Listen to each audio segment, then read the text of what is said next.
Okay. Okay, it's 7:22 p.m. and on Wednesday, April 16th, 2014. This is a continuation of a hearing before the Zoning Board of Appeals on the application of Gwen and Greg Traynor for a variance from the requirements of Section 4A of the zoning bylaw and other relief as necessary to construct a detached two-car garage approximately 33.5 feet by 23 feet in size, 11 feet from the side property line where 20 feet is required at 9 Tower Road in Residence District B. Said this is a continuation, but we have a letter in hand from the applicants. We would like to officially withdraw our application for a variance for our home at 9 Tower Road. We had a very strong case, and we're looking forward to presenting it to the board. However, we have found another home that will suit our family's needs for many years to come. So they're selling. So the application's request to withdraw. Just as our practice, we usually allow these without prejudice. Entertain a Typically, motion. we allow them without prejudice when the applicant requests that it be Right. done without prejudice. Right. Did you have a discussion with them, I Emily? did, I suggested you could just pencil in the without prejudice. I don't, in their minds, I don't think They don't care. either way, because they're moving. So they wouldn't be back to pursue that application. Yeah, if they haven't asked, it sounds like based on their letter that they're, we can approve the withdrawal either with or without prejudice. Yep. So I don't know how we usually do it Without without pre- prejudice without because prejudice, yeah. because we Okay. explain it to the applicant and they, Right. Yep. in this case is a little different, we haven't had one of these in a while, so. Yep. So I make a motion, we accept the applicant's request to withdraw without prejudice. I'll second that. Motion's been seconded. All in favor? Aye. Okay. That was one of our quickest sessions. Quickest ever. Easiest ever. And we have to wait till at least 7:30 here, so, to begin our next session, so. Okay, it is 7:32 on April 16th, and this is a continuation hearing of SEB Hingham LLC for a comprehensive permit under Mass General Laws, Chapter 40B. And I'm reading from the original notice here, for the construction of a 20-unit homeownership housing development, including four affordable housing units within 10 different buildings to be called the Village on Main, on approximately 12.72 acres of land at 895 to 901 Main Street in Residence District B. This is a continuation hearing. Our prior hearing was on March 19th, and I understand the applicant had wanted to address the board. I'm just going to sort of give a little procedural history, and then I'll open the floor to the applicant. People who were here about 10 minutes ago when we had our prior hearing may have noticed that Joe Freeman is the chairman of the zoning board, but this hearing predates when Joe was the chair. At the time, I was the chair, and I have inherited the responsibility for this hearing, which is why I'm now acting as chair, although Joe remains the chair. Very confusing. So at our hearing on March 19th, the applicant informed the board that they had a new proposal, and we requested that they actually submit it to Mass Housing. And then I understand that they have a copy of their submission. On March 21st, they sent a letter to Mass Housing explaining that they are changing from 20 townhouses to a 20-unit single building.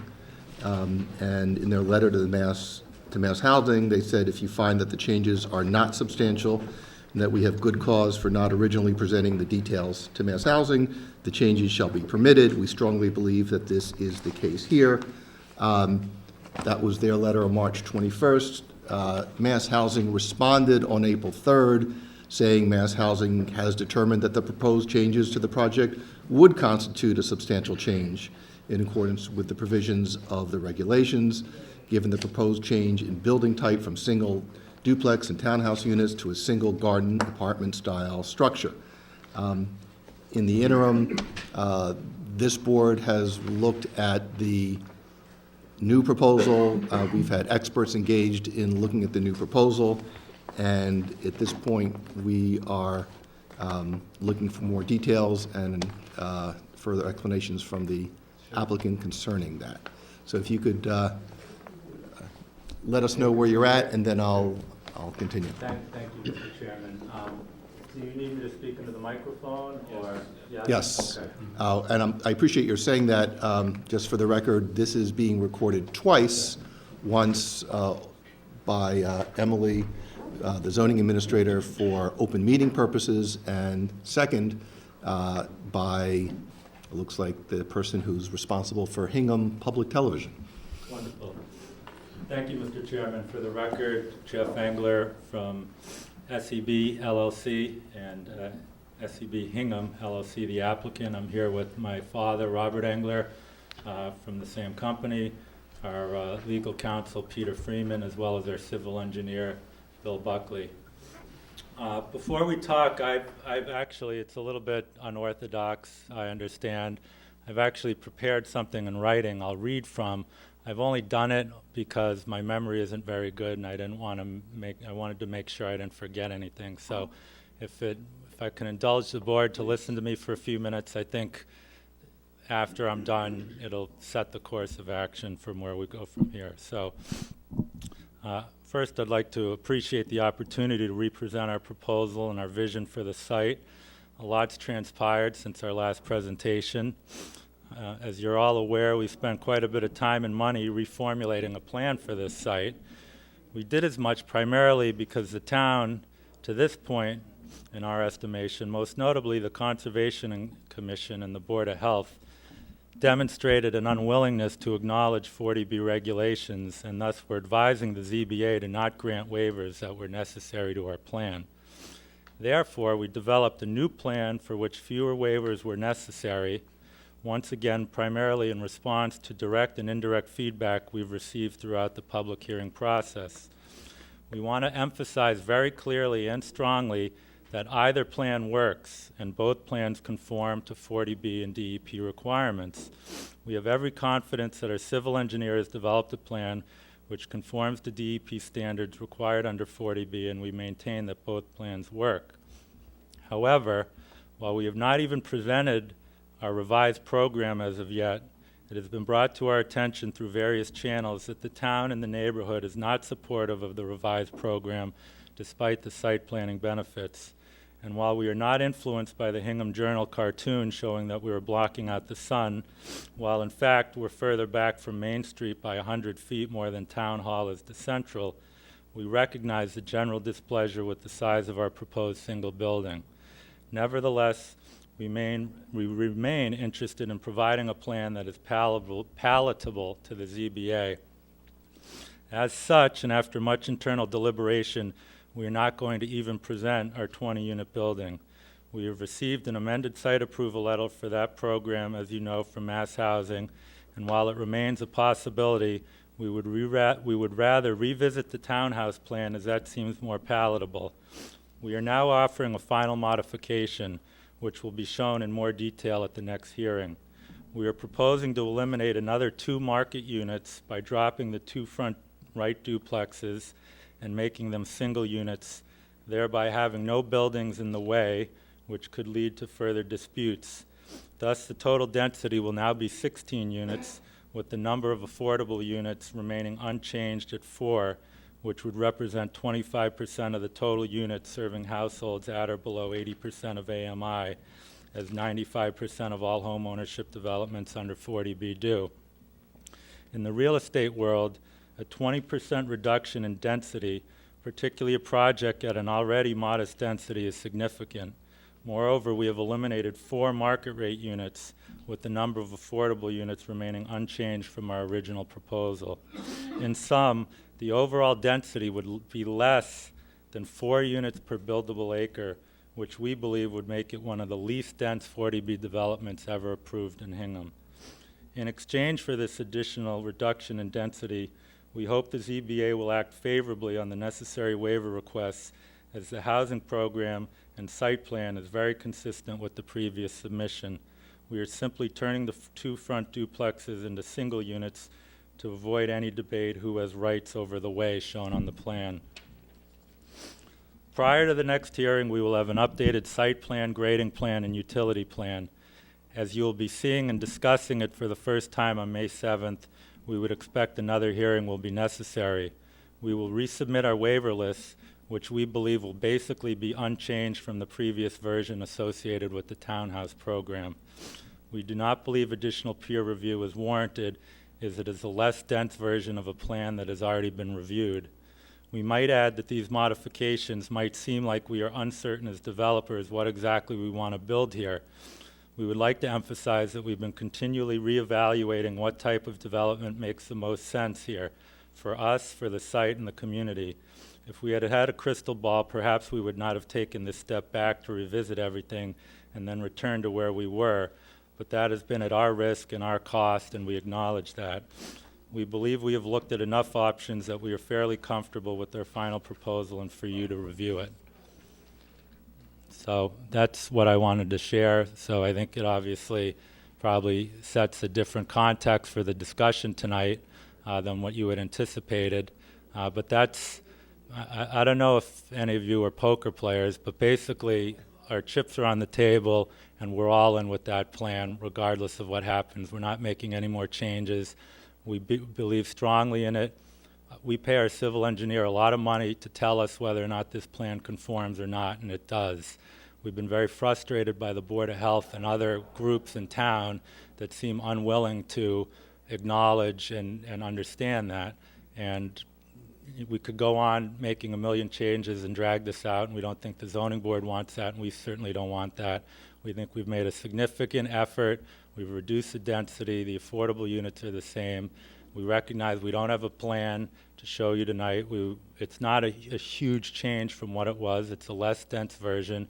We're going to get that to you all next week, well in advance of the May 7th hearing, so you can look at it. You're going to be familiar with it, you know, with a couple tweaks. The waiver list, as I indicated, is more or less unchanged from what it was before, so we can pick up where we left off, or we can start anew, whatever the pleasure of the board is, and that's where we're at. So we're happy to answer any questions at this point. Did you want to submit that to Emily so we can actually have your complete statement? Sure. Unaltered by possible note-taking, so it's accurate. So, and I appreciate the fact that you've taken the time to actually set your thoughts down in I think, a very clear way, enabling us to digest them and respond. I think the board here needs to discuss what you've proposed. I think one thing that we need to note for the record is that this board's interaction with the Conservation Commission and the Board of Health in terms of input that we've gotten from those boards, in our view, has not in any way suggested that those boards don't respect the 40B process, and that the input that they're giving is the input that this board needs in order to make a reasoned decision. So I think we fully support what the Conservation Commission and the Board of Health has expressed to us, and not just in this 40B, but in other 40B hearings. Their role is to make sure that this board is informed because they're the experts in their fields. All of the regulatory authority is pointing towards this board for this hearing, but we rely on them to give us the important input. So we do appreciate what those boards have done. I just want to make sure that I'm clear, that we now have the proposal that was submitted to Mass Housing on March 21st withdrawn, and you're proposing a modification of the original proposal. Basically with the maintaining the 4 affordable units, but we're down to 16 total. That's correct.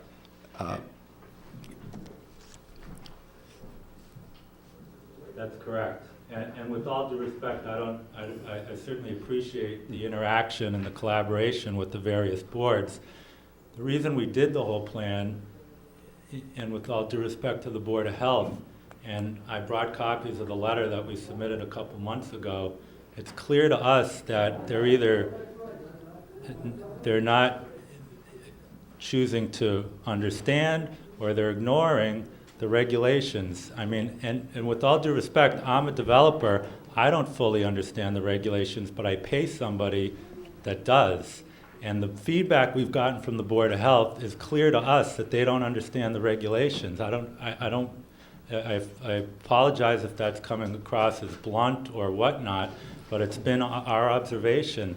I mean, I think the letter that was written by the Bay Colony Group stand on its own relative to legitimate civil engineering and review of DEP regulations and how that relates to our project, and also how it relates to points that the Board of Health has made. That's why, to be honest, we did this whole other plan, because it took some of that out of play. It took Concom out of play. Well, that's back in play, because we know, I think when push comes to shove, the town would rather have townhouses, and we'll have more single families in this plan than a single building, which they felt to be out of context. So that's really our biggest concern, is not, I mean, to be honest, we've had no issue with this board, and we feel quite confident that you understand the process. Where we do have concerns is how much weight you're giving to that input, which we find to be quite flawed, to put it, you know, I don't know how else to put it, so. And the other byproduct, as I'm sure you know, of this vicarious process is that we've engaged consultants to actually review the proposal that's now been withdrawn. This board has not been reviewing now your prior proposal. We've been focusing on the new one. So we're going to have to change direction again, which unfortunately means more time and money for everybody. And I know that was not your original intention, but that is the byproduct. We paid peer reviewers to review a program that never really saw the light of day in a public hearing. So, you know, we're obviously not thrilled about that, but Right. Shame on us. I mean, that was the path we chose. So Yep. We understand. Excuse me, Joe. Yeah. I just want to make a comment. Sure. Because the Board of Health is not here to respond to the comments that are being not only made, but then reiterated. The Board of Health has been in contact with DEP in the light of all of this back and forth with SEB, and have been talking about the type of empirical and scientific Yep. evidence that they need to kind of establish, if it is to be established. It's unlikely that the level of detail that they are going to be able to or need to put into place will be done in connection with this project. But my understanding is DEP did not tell them they were wrong. They told them this is the empirical information that we need to have put together. Right. And the Board of Health is actively working on that. So I just, to have an elected board who's not here to defend themselves be repeatedly said that they're just wrong and they don't know what they're talking about, I think is just not fair to let stand without comment. And, I think that my position that I've stated is that this board, in fact, has supported and does support both the Board of Health and the Conservation Commission in their efforts, not just on this project, but on the many 40Bs that we've been reviewing. Todd or Joe, do you have any comments at this point? No, we'll wait to see the plan. Yeah. Okay. I agree. I'd like, I guess one of the questions was, they're gonna submit a revised plan and they're saying they don't want you to give it to the peer reviews. well, And so- I think I want to get out my calendar, and then I want to talk about when we're going to get things and what the process should be, so everyone's goals are accomplished. And ultimately, we will need to decide, based on what's submitted, whether or not anything is going to have to be reviewed. I didn't take it that they didn't want us to peer review it, it's that they thought the work was basically almost done, and that we'll submit it, and it should be a rather quick process. Am I correct? Or? That's Yeah. fair. I mean, Yeah. I would hope Yeah. the peer reviewers would say as much. I mean, the technical elements of the plan are basically the same. It's you know, as I said, it's a less dense version of a plan that the Right. roadway's identical, you know, so, yeah. you're Right, correct. okay. So, looking at the calendar, today is the 16th, the day after we all paid our taxes. When is it that we would be getting the revised plans? Sometime next week. So sometime the week of the 21st. And when is our next hearing on this scheduled? May 7th. May 7th. May 7th. So that we would need to, if it's early in the week, that would, if it's before Wednesday, that would give the peer review 2 weeks to review and get us input. Is Wednesday a reasonable target date for next week? A week from Can I today. let Emily know tomorrow? Sure, as we're planning.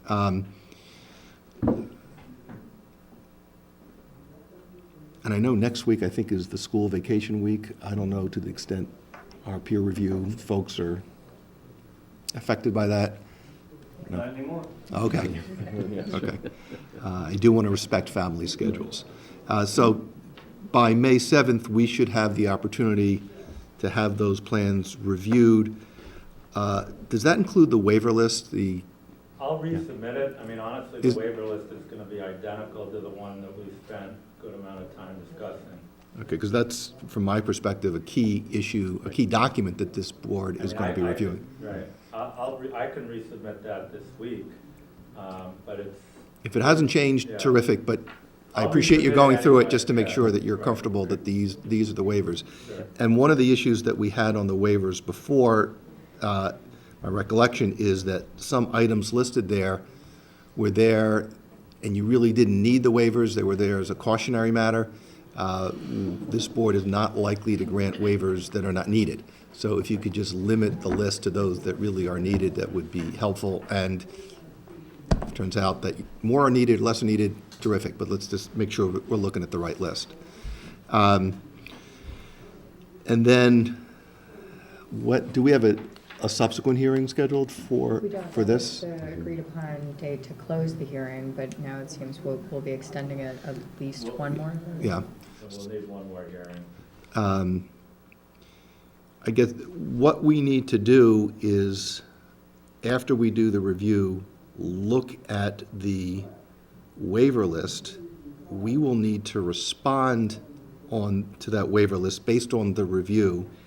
And to the extent that we do not grant some of the waivers that you're looking for, you'll need time to make an assessment as to whether or not that lack of waiver makes the project uneconomic. We've already submitted a budget for the record, so I don't think we need any time to do that. Well, Yeah, I just, if there are Yeah. certain waivers, sorry, Bob Engler for the record, SCB, if there are certain waivers that aren't granted that are economically impactful, we have the right to indicate that, you have the right to peer review the financial capacity. right, and I just want to make sure we have that Yeah, time. That's the only reason, I'm not suggesting anything's going to happen, but I just want to make sure we've got the time Right.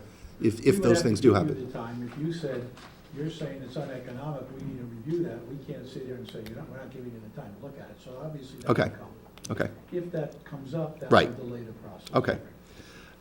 So after the 7th, what is an appropriate date? I think maybe the first week of June. So we are talking about, We booked on the 14th and the 21st. yes. Before you walked in, we were commenting about how crowded those schedules were. And I'm not looking to start your hearing at 10 PM. So we're talking June, Sorry, I don't have a calendar. well, June I do. 4th is a Wednesday. is a Wednesday. Are we staying on the Wednesday schedule? We Top- don't have to once we get out of May. So as of May 15th, I'm not teaching anymore Thursday nights. I can't do June 5th. So let's stay on the Wednesday, assuming that that works for the applicant. Yep. Do we have anything else on the 4th? So can we make this the first item, 7 o'clock? Yep. seven's So good. 7 o'clock on the 4th of June.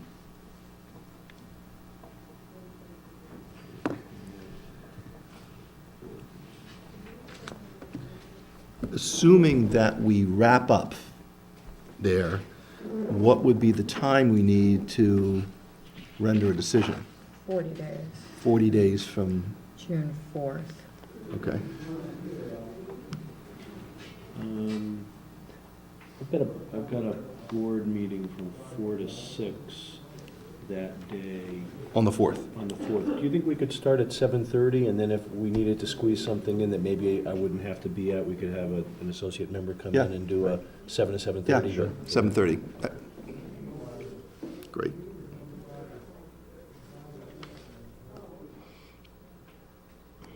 Thank you. Okay, and then the decision date, what is 40 days from June 4th? Todd, you're the, 40 days from June 4th? yes. Be July 14th. July 12th. I think it's That's a Saturday. All right, so it's 30 days of June. The 11th is 7, the 18th is 14, 25th is 21, Wednesday, July 2nd is 28, the 9th is 35, and 14th. Monday, the 14th. Monday, the 14th, Yeah. it looks like Yeah. July. That July 14th, Yeah, also known as Bastille Day?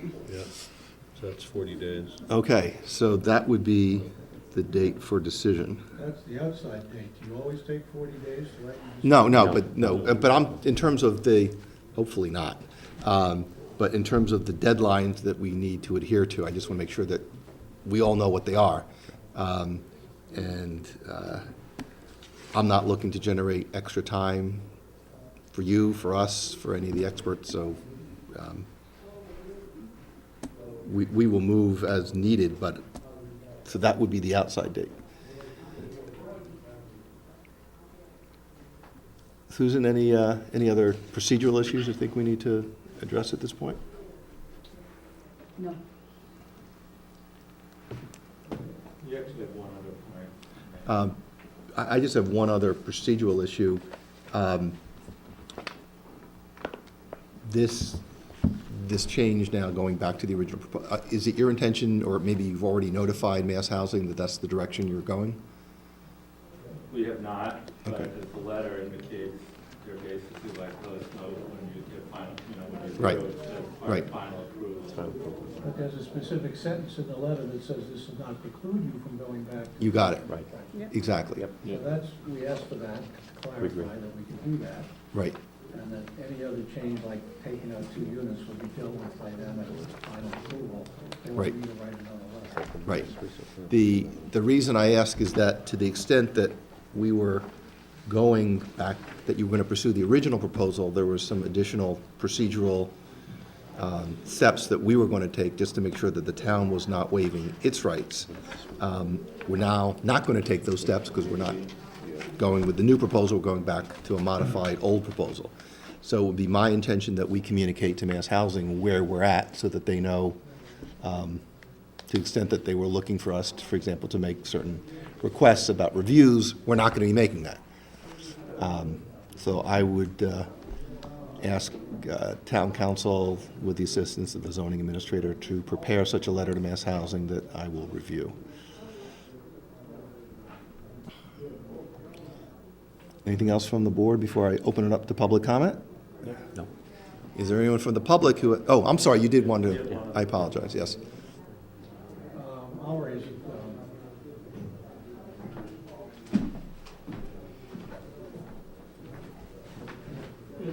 Bob Engler of SCB. It's a point of procedure as well as substance, and that is tomorrow night we have the tree ordinance hearing with the Board of Selectmen. We've asked you to treat that as a local bylaw to be waived. Your council has said it's a state bylaw, which we disagree with. We have counsel here to talk about that. If we get the waiver tomorrow night, it's not an issue. If we don't get the waiver tomorrow night, we'll be back before you suggesting that the tree ordinance is a state law interpreted as a local law for purposes of 40B. And I can have Peter Freeman talk about that, or you can say, let's wait to see what happens. Let's not get into it now. But we certainly want to be on the record as saying that that's an issue we may or may not have to deal with, but we're letting you know that. I just want to clarify, because that was a long meeting the night we went through the waiver list, just because of how many things there were. And that was, I think, one of the last ones we got to. Yes. As I remember it, there was a discussion, debate about whether or not it was a state law similar to other state laws which are not exempt from 40B, or whether it was local, there being no case law on the Shade Tree Act. It was a debate. I don't think the board never kind of weighed in, in any way, kind of, there was a discussion. Is it, isn't it, pros, cons? And then the applicant said, fine, forget it, we'll take it off the waiver list. And that was the end of the, and you said, okay, for the record, you're taking it off the list. And the applicant said, yes, I'm taking it off the list. Right. So it was a discussion that I raised for the board because there is no case law with respect to 40B and Shade Tree Act. In fact, there's very little case law about the Shade Tree Act, period. Right. That being said, the next waiver list came back, the revised waiver list came back, and it was back on it, notwithstanding. And then the applicant, even though they put it back on the waiver list, contacted the tree warden of their own accord. And the process under the Shade Tree Act is once a hearing is posted, if someone objects in writing, the tree warden is unable to make a decision, is not permitted by law to make a decision, and it must go to the Board of Selectmen, and that's where it sits. But that is my procedural recollection of how it got there. So that's not the substance of it is or it isn't. That's how it happened, not because I insisted it wasn't, because after the debate, the applicant, for whatever reason, said, fine, forget it, we'll take it off the list. And we have tapes, I'm sure, that can back up my recollection. We have it on videotape, so. Let me comment, and then before we go forward. I think what I'm hearing from the applicant is that to the extent that they get the relief that they're looking for tomorrow evening, any further discussion is moot. I don't know that it's moot, though, because I understand that they've only tagged the 3 trees related to the site distance, and we're informed by the tree warden that all the trees within the right-of-way that are coming down for the driveway to the site also technically fall within the Shade Tree Act, and those have not been tagged. And it is not the tree warden's job to take the plan and go out there and try to figure out which trees were not identified. So it is still an issue potentially for the board, regardless of what happens tomorrow night.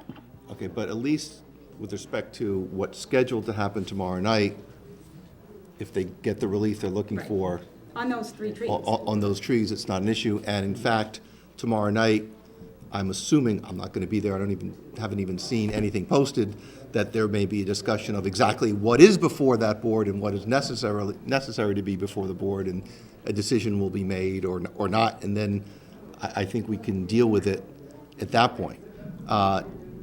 My recollection of the discussion was, in fact, there was an interchange, and then the applicant said, let's take it off the waiver list, we'll go to pursue it to the tree warden. That was in the context of, there were a number of issues that we've encouraged the applicant to proactively address.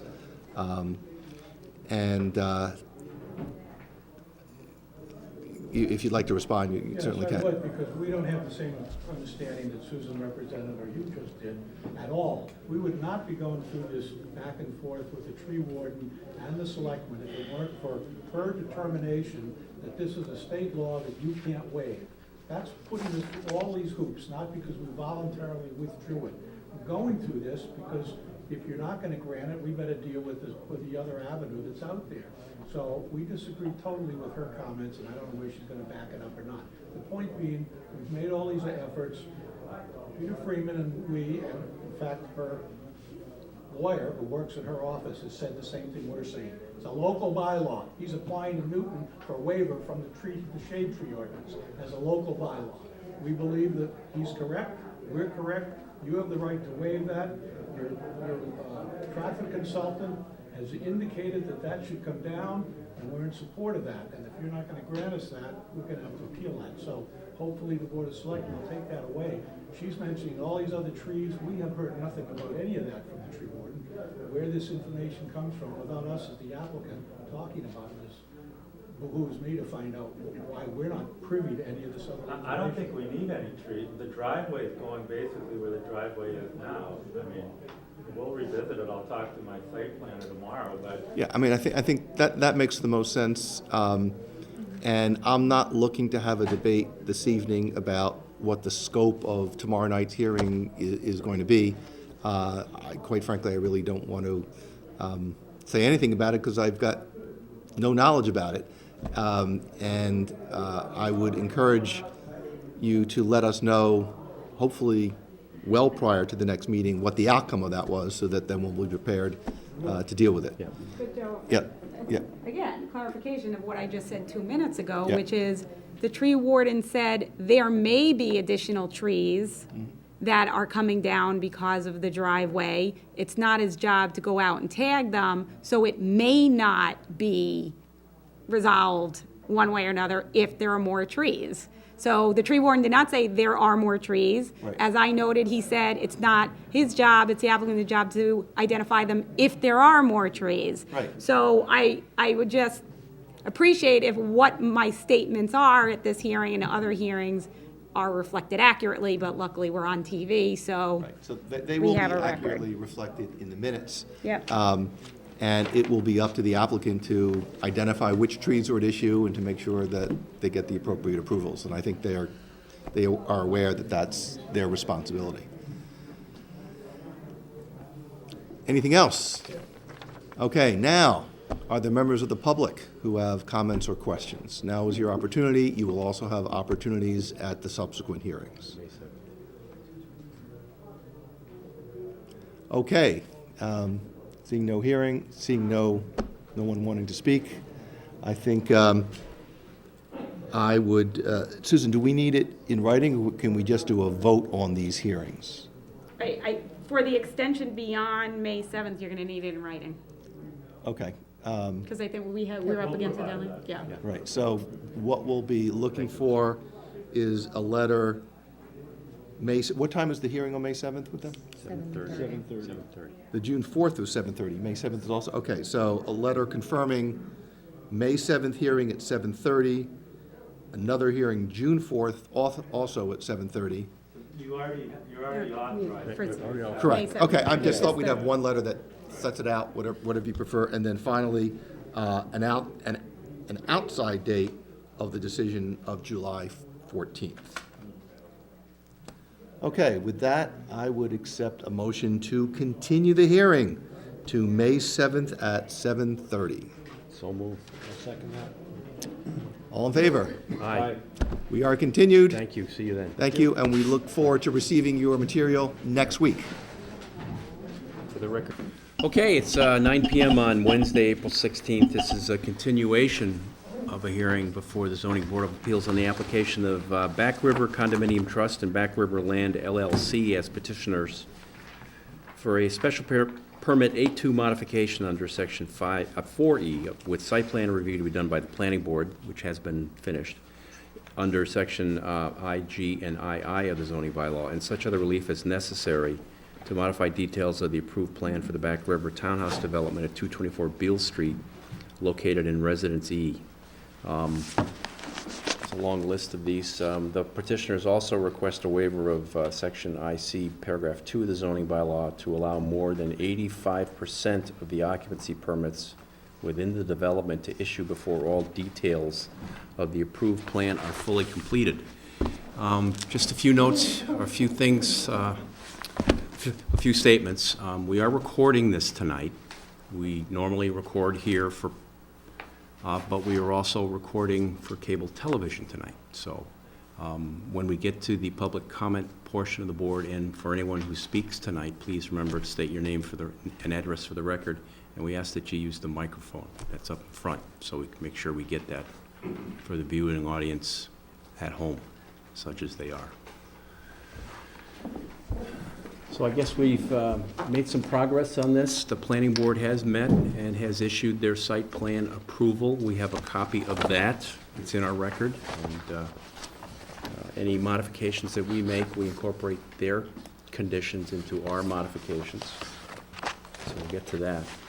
I think the best way to do this is just go through the items, the outstanding items that we have in front of us and just see where we're at. I want to note, too, that there's a substantial number of pieces of correspondence from residents and people in the neighborhood, essentially talking about the sidewalk primarily, opposing the sidewalk. I'm not going to read them all, but rest assured we've got them. They're in our written record, and we have read them. So, okay. You want to see if the applicant has it? Yeah, I was just, before we go through these, does the applicant have anything that they'd like to add at this point, or any updates? Good evening, Mark Kavlak on behalf of Backroom Land LLC. I don't believe there's any formal representation of the condominium trust here tonight, but I do see several unit owners in the audience. Okay. There has been, as you mentioned, Mr. Chairman, tremendous amount of work done on this project since our joint hearing before you and the planning board back in March. I'll kind of briefly summarize that. It included a site walk of the project site in the particular area of the detention basin, or sometimes referred to as the Dagger parcel. That occurred on April 2nd. That was in conjunction with some representatives of the Bear Cove Park Committee as well as Emily Wentworth. The Bear Cove Park Committee subsequently met and discussed issues that were related to that sidewalk on April 8th. You should have in your file a replacement letter from Captain Damstra of the fire department regarding his approval of the proposal with respect to the reduction in width of the roadway at the back of the site, as well as the turning radius into the fire lane and, of course, the grass pavers that we're proposing. There was a letter from Amory Engineers, the consulting engineer, that's dated April 4. That was also very favorable with respect to the modification request. If you recall, back in March, there was some issue in connection with the modification to not build the sidewalk. There was a request that the issue regarding the crosswalk out at the public roadway be reviewed by the Traffic Safety Committee. That was in fact done, and that resulted in a recommendation by that committee that in fact the crosswalk not be constructed at the location as shown on the original plan. Finally, as you mentioned, the planning board voted just this week, I believe it was Monday night, to grant the modification request with conditions. I have seen that decision, and we largely are in agreement with it. You had very good, thorough memos by Ms. Wentworth, and I also have seen the memo that was drafted by Ms. Murphy with respect to issues that we hope to discuss tonight. So that is a summary of where we are. There have been a couple of minor changes to the plan that was originally submitted as part of this application that largely has to do with changes that were made to reflect comments by the Bear Cove Park Committee, the Conservation Committee, Ms. Wentworth, and others with respect to landscaping in the detention basin area. There was also a suggestion in connection with the removal of the sidewalk as you come in from Beale Street. There was a suggestion that a alternative footpath be constructed that would allow internal access to the fields, to the adjacent fields, and that's been shown on the revised plans. So those are kind of the... April 4th. Should be last dated April 4, that's correct. So those were the changes that were made in the plans, and again, they largely reflect the discussions that have occurred from our last hearing before you back in March. Just so I'm clear, the planning board voted a condition to require construction of a path. Is that the suggestion that you're referring to? Yes. Okay, so we're viewing that as more than a Yes. suggestion. Okay. Yes, Okay. Bluestone pavers, it says on the plan. correct. Okay.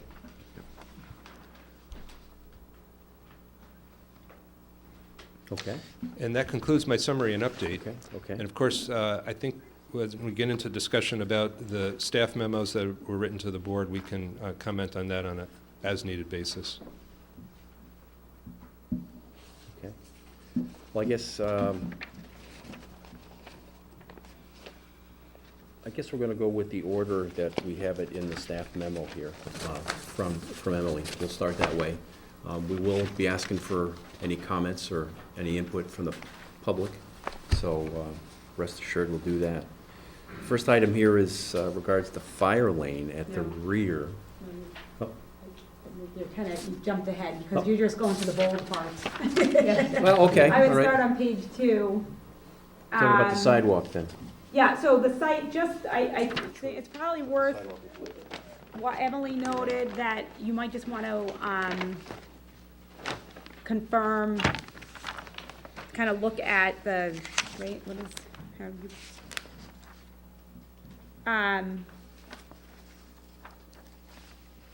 the look at the relief that was granted. So because the way the bylaw is written, the board may supplement. So this is the reason why, just kind of getting why you're talking about the fire lane, is because the way the site plan review provision is worded is that the board may supplement if it feels necessary. So the Correct. ZBA is not forbidden from doing site plan review, it just can't kind of Right. Dismiss the dismiss the planning Right. board's kind of conditions, that type of thing.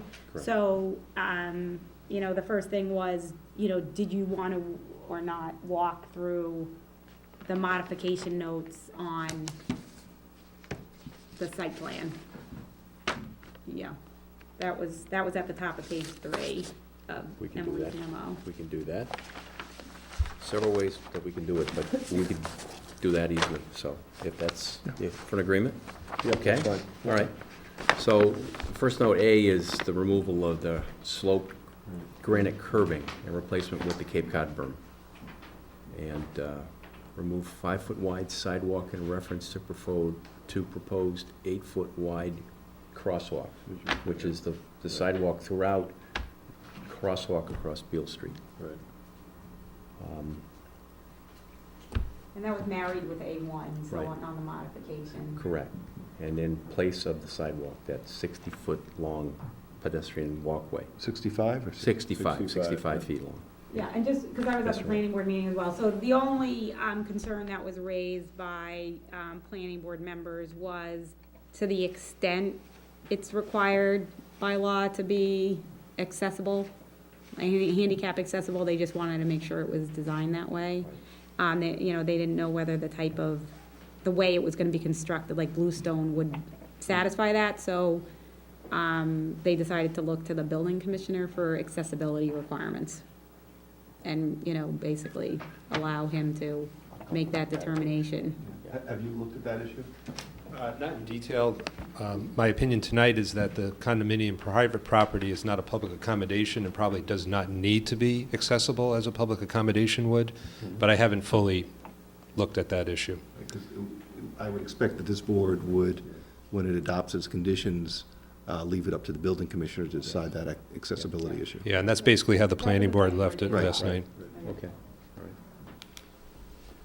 Item B here is the reduction in the pavement width from 24 feet wide to 20 feet in the rear, which is the same as has been done for Heron Way and Osprey Way.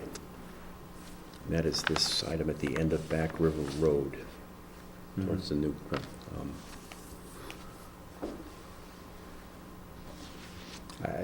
I'm good with that. The fire department has indicated that they are okay with that as long as there's a marking of the emergency access way.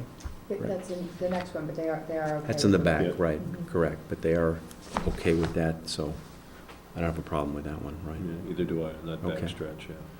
Item C here is remove pavement and install emergency access material similar to emergency access between Osprey Way and Heron Way opposite Building F with additional paving. So that is this rear access, the emergency access at the rear. As we're going through this, do members of the public understand what's being discussed, to make sure you're Yep, comfortable? yep. Good. We have the plans, anybody can see that, so, Yeah. right, okay.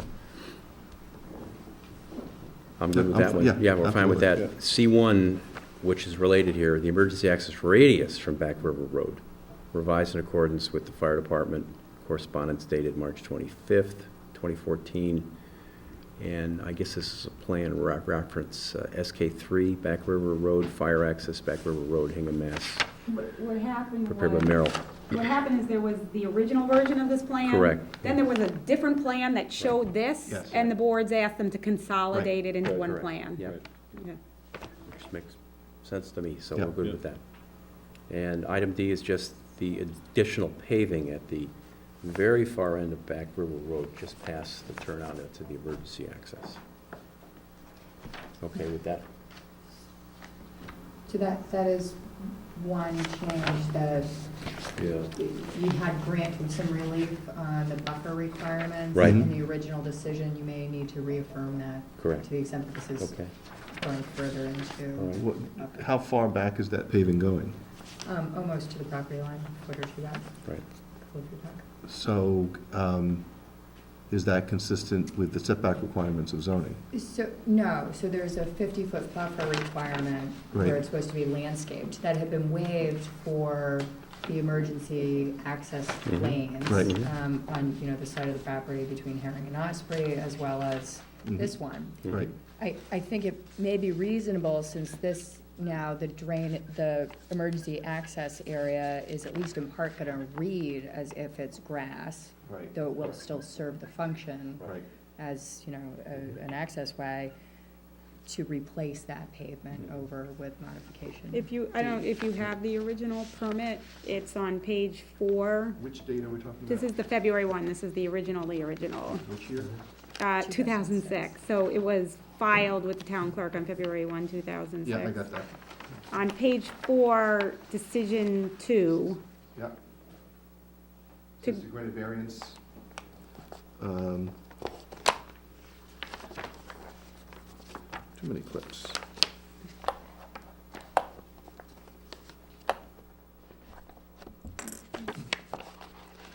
Right, to grant a variance from section 4E1F of the zoning bylaw, the requirement that each side and rear setback line have a landscape buffer area, is that what you're referring to? Of the, so this was granting a zoning dimensional variance consistent with the plans as submitted at that time. So this variance would not allow this, since this was not on the plans as submitted. Am I right? I mean, unless you can make the same finding that you did back then. So the finding, if you go back to page 3, Yeah, in the first paragraph, it says, in addition, due to the irregular shape of the parcel, the location of the buildings, and associated landscaping, and the necessity to Right. provide emergency access, 50-foot side yard setbacks require encroachment into the landscape buffer zone for emergency access, and requires construction of a portion of the emergency turnaround. right. So this D, is in essence still, it's helping people turn around. well, Isn't it it's really gonna be parking 2 though? parking spaces. Two parking The- spaces. Yeah. Two It's parking spaces, parking right. or turnaround. Right. Well, yeah. the That's how it's planning board presented. is referencing it as parking spaces in their Yeah. decision. But, I mean, I guess, just as a preliminary matter, I don't think the planning board in site plan can approve something that requires a zoning variance. Right. So Right. whether or not that's part of their site plan approval, that would not be binding on this board unless we make the appropriate variance variance findings. So I think we need to look at that to see whether or not a variance is appropriate here. Has a variance been requested by the applicant? Have you requested a I variance? don't think so. No, and I don't think one is required for the following reason. If you look at the note that you were just referring to in the original decision, coupled with the original approved plan, you have to look at both combined. Yep. There is, I think, both flexibility in the wording of your original decision in terms of the variance relief granted in general. In other words, it didn't talk specifically about any particular variance encroachment. It just talked generally about relief from the 50-foot perimeter buffer based on the approved plan. Based on, set forth on the submitted plans, that's right. And then when you look at the approved plan, there's a notation on that approved plan, and this has become an issue in discussion with the building inspector over time, about whether or not units and other improvements had to be built exactly as shown on that approved plan.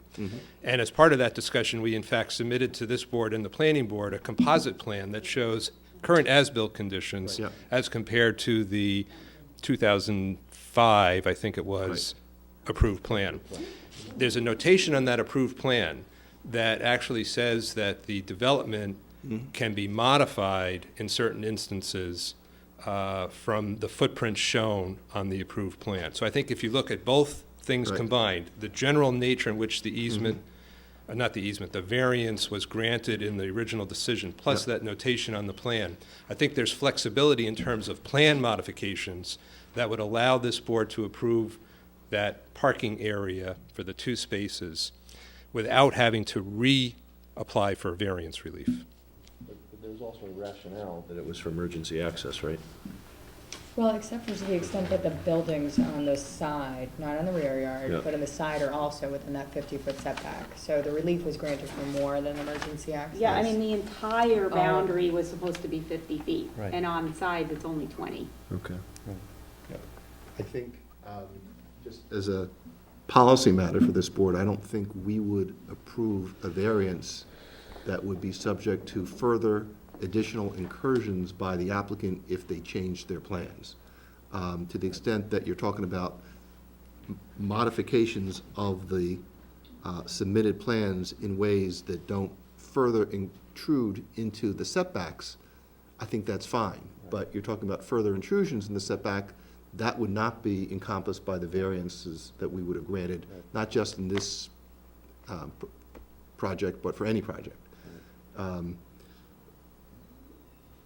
is it Yeah. a further intrusion? That's what I think we need to determine. Is the fire department relied on that area, do you know, in their I don't decision? believe so. But if you look at the extent, so, you know, the emergency access area would have read as pavement all the way to the property line. Right. This D, though in a different location, is slightly in from the property line. Do we have the approved plan for which the 2005. variance Yeah. was approved? Yep, you've got it in your original packet. I think it's right there under your stack, what's folded, the folded set of plans, that's it right there, at the bottom of your stack. The bent, yeah. I've got a large format one, if that's helpful. Okay. It's not all of us open up. Right, exactly. So, there compared to that. So another, whatever it is, 10 feet. It does come closer than what's shown on this plan. Yeah, It comes closer than where it was at the end Right. of Back River Road, but Correct. not closer than where the adjacent emergency access way is, Correct. because that goes Yes. to the property line.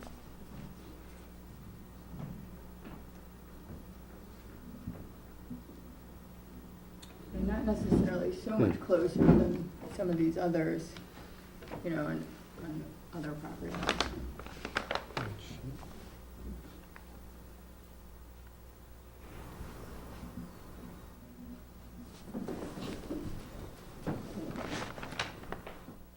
Yeah, all this other shit pretty much is shown.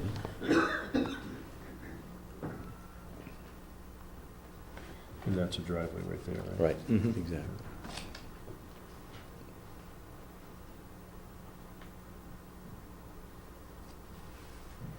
I mean, the issue is it an additional incursion into the setback, into the, Mr. Chairman, Yeah. I might add, it looks like the 50-foot area that we're asking to change, oh, sorry. Jim O'Brien, Back River Town Hall, Back River Park Thanks, Jim. LLC. The 50-foot area that you have, that we're asking to change to Grasscrete at 20-foot plus wide is about 1,000 square feet of asphalt. The additional parking area, turnaround area we're requesting, 2 9-by-20 spots, which add up to 360 square feet. So I don't know if that helps with respect to, in the 50-foot setback, we're reducing Right. from 1,000 encroachment now to 360, Right. rather than asking for an additional variance, if that is a way to look at it. So the buffer is supposed to be a landscape buffer, so if you don't mind, I'll recap with it. So I think what he's saying is where that area that's labeled C is going from asphalt to grass, you may have at least within the property line, maybe it nets out. You're going from landscape to pavement, but you're taking pavement, you're making landscaped, is that right? Is that what you're saying? Yes. Okay. Yes, exactly. So that emergency egress goes through the 50-foot buffer, so I just assume 50 times 20 feet wide. So it's, that right there, if you look at what C is right here, Mhm. it's that versus that. Right, It's not all of that. It's that little, it's just that piece, little, right, that little irregular shape. Yeah, that- because it's only what's in the property line. Within the property that- line? That is relevant to the buffer. Right. So Jimmy, you're saying that, No, he was counting the entire part Right. that was coming out. I but that's think not on if you your just look property, so at- that's irrelevant, If you right? just look at what's actually in C It's inside the this right property here line and what's in versus D. that, and that is bigger than that, right? Correct. This area and this area is about equated, but we're also reducing this area, which has 4 feet of this length as well. So between the 4 foot here, which is in the buffer zone, Correct. and this area combined, these two net out to about equal.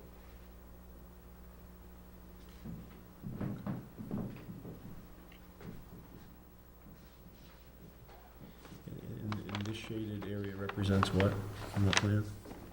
Which That's- shaded area? This right That here. was pavement, and now it's gonna be This shaded landscape. area, it Yeah. represents what? That is the narrowing. 4-foot reduction of reduction from the pavement. width. Okay. We're 24 foot to the outside of this edge of pavement, and we're gonna put it into 20 foot. So that's 4 foot removed of pavement. Okay. So that little piece is additional landscaping in this shape. Yeah, I mean, the issue is still, are we changing a dimensional, right? I mean, that's the, Yeah. So I guess the question is, Susan, do we have the authority in this hearing to actually modify the variance? If we say this is a variance issue?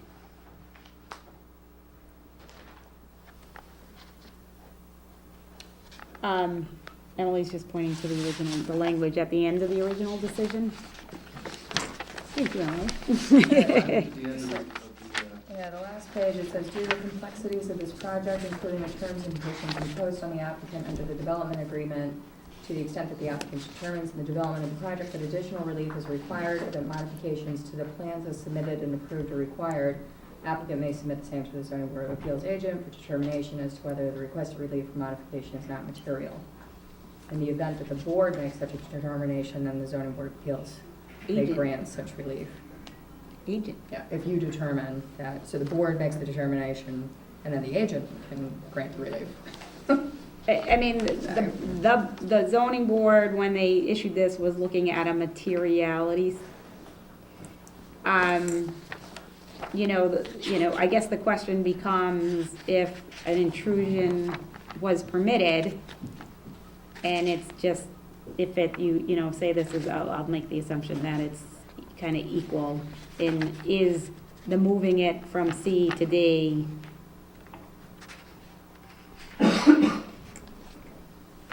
the zoning board for many years built in this type of language. I don't know how this board has used that language in the past We've not used that. we haven't used it. or relied on it. Yeah, I mean, from my perspective, I don't think this modification is material, but I Agree.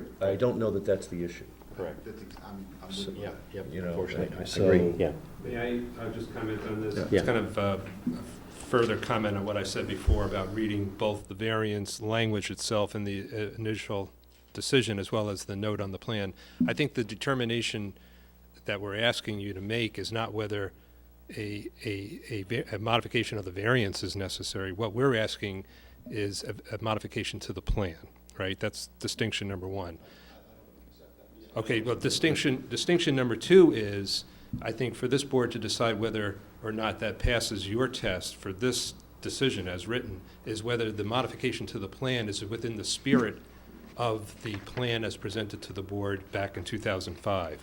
Because if it is, in other words, if the spirit of what we're proposing, which is that in the flexibility of developing this entire site, the ebb and flow, if you will, of, or the give and take of conditions that were made with respect to emergency access and the perimeter buffer and the landscaping, if it's consistent with that, I think it would, I would argue, would fall within the language, whether you use it now or not, the language that you used in that initial decision.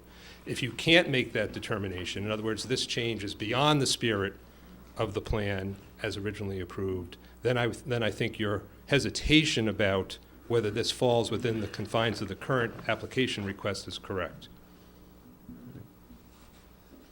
And I'll speak from, What's the purpose for this modification, I guess? Jim, can you just explain that again? Like, what, is it just that it's convenient to have two more or what's the doesn't kind of require- reason why that pavement was proposed there?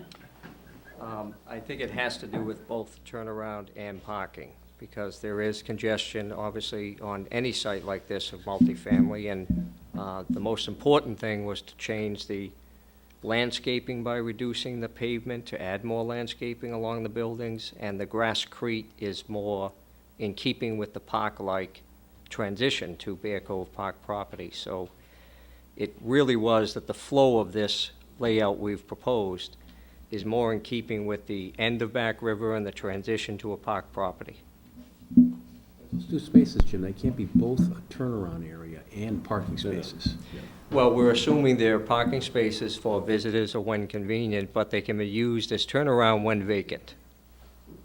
That was just the intent, that people could use it as a turnaround, because when you come to the end of this complex, Right. there's a chained gate there. Right. And we wanted to help people transition if those spaces were vacant. Because it is important, a lot of people come down through Back River, and then there's a gated component there that only the fire department can get through. So now the only other alternative is to be turning within an area that you can't turn. well, I think the proposal is consistent with the spirit of the project. I don't have an issue with that. Right. Very wide. What I do have an issue is that a change to the plan that moves something closer to the setback is a request for variance. And notwithstanding the fact that there's a note on one of the plans Yeah. saying that it's subject to further revision, that doesn't make the variance itself subject to further revision. Otherwise, the variance would have been open-ended, you could have moved anywhere. So I just don't accept that proposal. I mean, I'm sitting here thinking, this is in the spirit, I'd like to grant the relief, and I'm asking you or council, do we have the authority, as we sit here, to grant that relief? Well, let's read it again. To grant a variance from section 4E1F from the requirement that each side and rear of your property have a landscape buffer area of at least 50 feet, all is more particularly set forth on the submitted plan. So.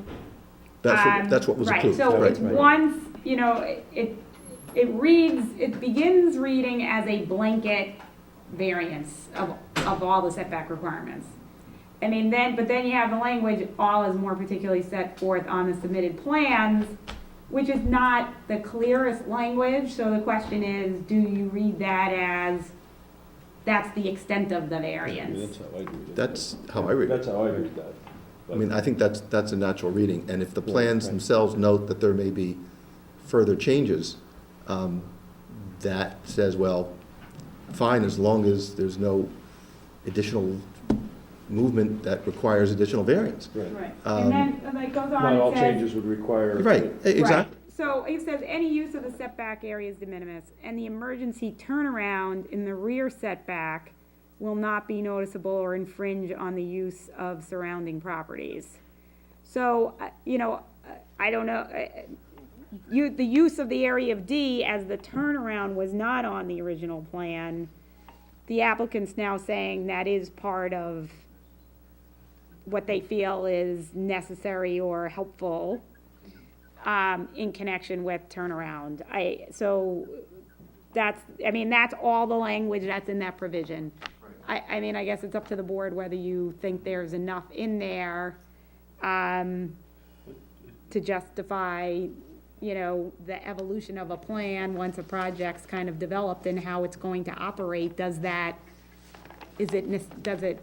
facilitate safe turnaround. I mean, these are just things, I think there's. I think it's consistent with the spirit, it's just Right. whether, this is more than. Could you read back the concerns about the adjacent property? It says any use of the setback areas is de minimis, and the emergency turnaround in the rear setback will not be noticeable or infringe on the use of surrounding properties, including Bear Cove Park. All right, so the turnaround is not going to be noticeable. I mean, one This, one I think issue, that- one issue I is think if you this is have the cars turn- parked, if you have, Yeah, this I would call the emergency access. This I would call the turnaround. that's the turnaround? Yeah, that little stub.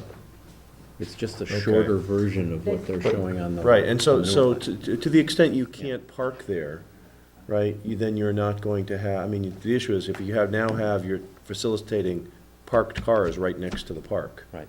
Is that what that provision was trying to avoid? Which, right? And I don't. Yeah, know. I mean, there was a stub there, it wasn't as deep. Right, but so you couldn't park there, you could just use it as a turnaround, which means Right. you kind of come in, you use it for its function, and you go out, but you don't have two cars parked right next to the dagger. And I don't know if that's what that language, it's basically trying to minimize the impact Yeah, on the park. yeah. And now you put two cars right up against the park, and I would say that might conflict with the spirit of that particular language. One thing it might help in terms of that particular comment and concern is that if you recall the so-called dagger piece, the basin, that's what would adjoin that little bump out for parking and/or turnaround. That's where the basin is. Right, I understand. The basin, even under the easement documents, is required to be maintained in a way that it can be usable as part of the park or being still incorporated as part of the park, so. I mean, I think that a development like this would benefit from having the parking spaces. Right. I don't think, I think we heard at the last hearing that people actually park on the road. Yep. And on a 24-foot road, that's not a good thing. So it would benefit from having two spaces. I just don't know that by doing this, if it would be consistent with that language, or if, I mean, I don't, I think you're right, it wasn't an open-ended variance. There was there was a flexibility within the plan to accommodate changes in footprint and this and that, but not necessarily to increase nonconformities. Beyond the variance that was given, and that was, sort of described, or the layout that was described on the approved plan. So, I mean, I think I'm in the same place where you are. Yeah, I think What this I'd like raises a big issue for us in terms of the acceptable procedure for how we go about this. Well, what I'd suggest is we continue working our way. Right. And we'll see if this is the only issue, if there's some, other things, then we can, does that make sense to you? Yeah, Yeah, let's it go. does.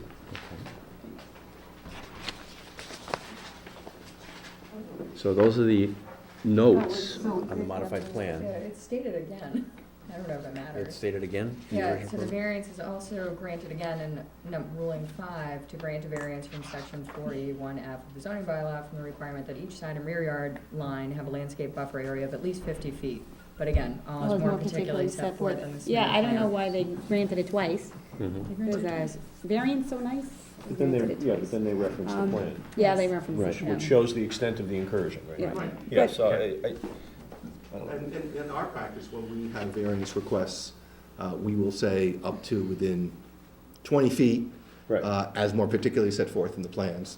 We do our calculations. Correct. But it does not allow an open-ended incursion. Okay. All right, so Joe, getting to your bold language there, that really relates back to C. Yes.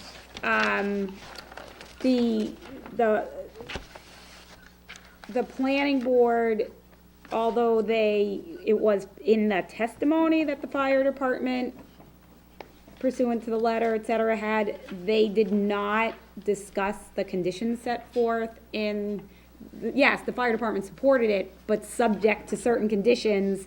Those were not specifically discussed by the planning board or incorporated in any way in their decision. Emily called out one of them. Emily, do you wanna, you kind of walk through the condition, the letter? Yeah.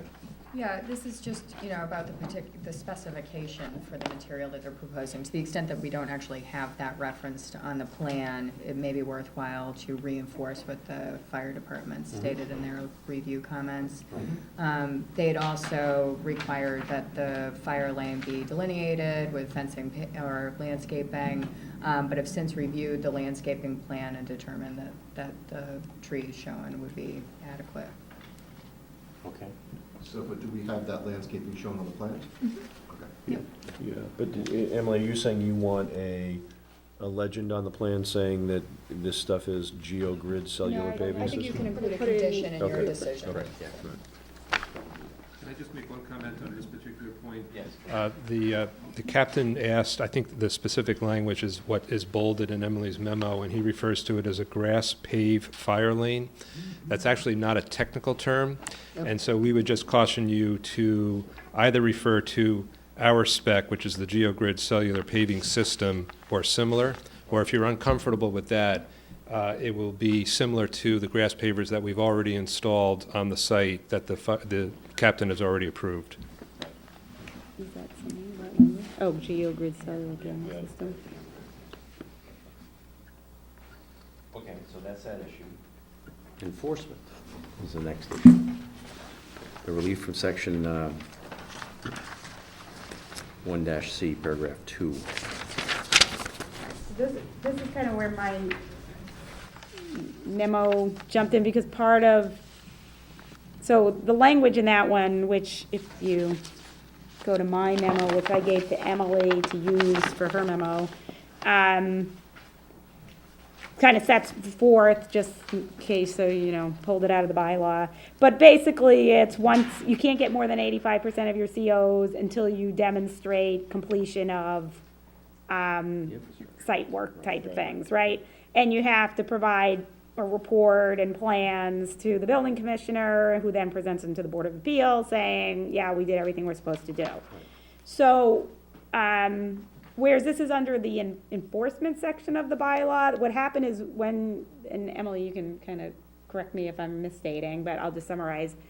The applicant was notified of this. They had questions about it. They did not want to apply for various reasons of not being ready yet to do some of this work, which precipitated their coming and saying, well, the building commissioner is going to enforce this provision. We're, coming to the ZBA to ask relief from potential enforcement action by the building commissioner of this provision. But the provision really goes to, did you do everything you were supposed to do on the plans and the permit? So I went through the permit, including the 3 minor modifications that have been done.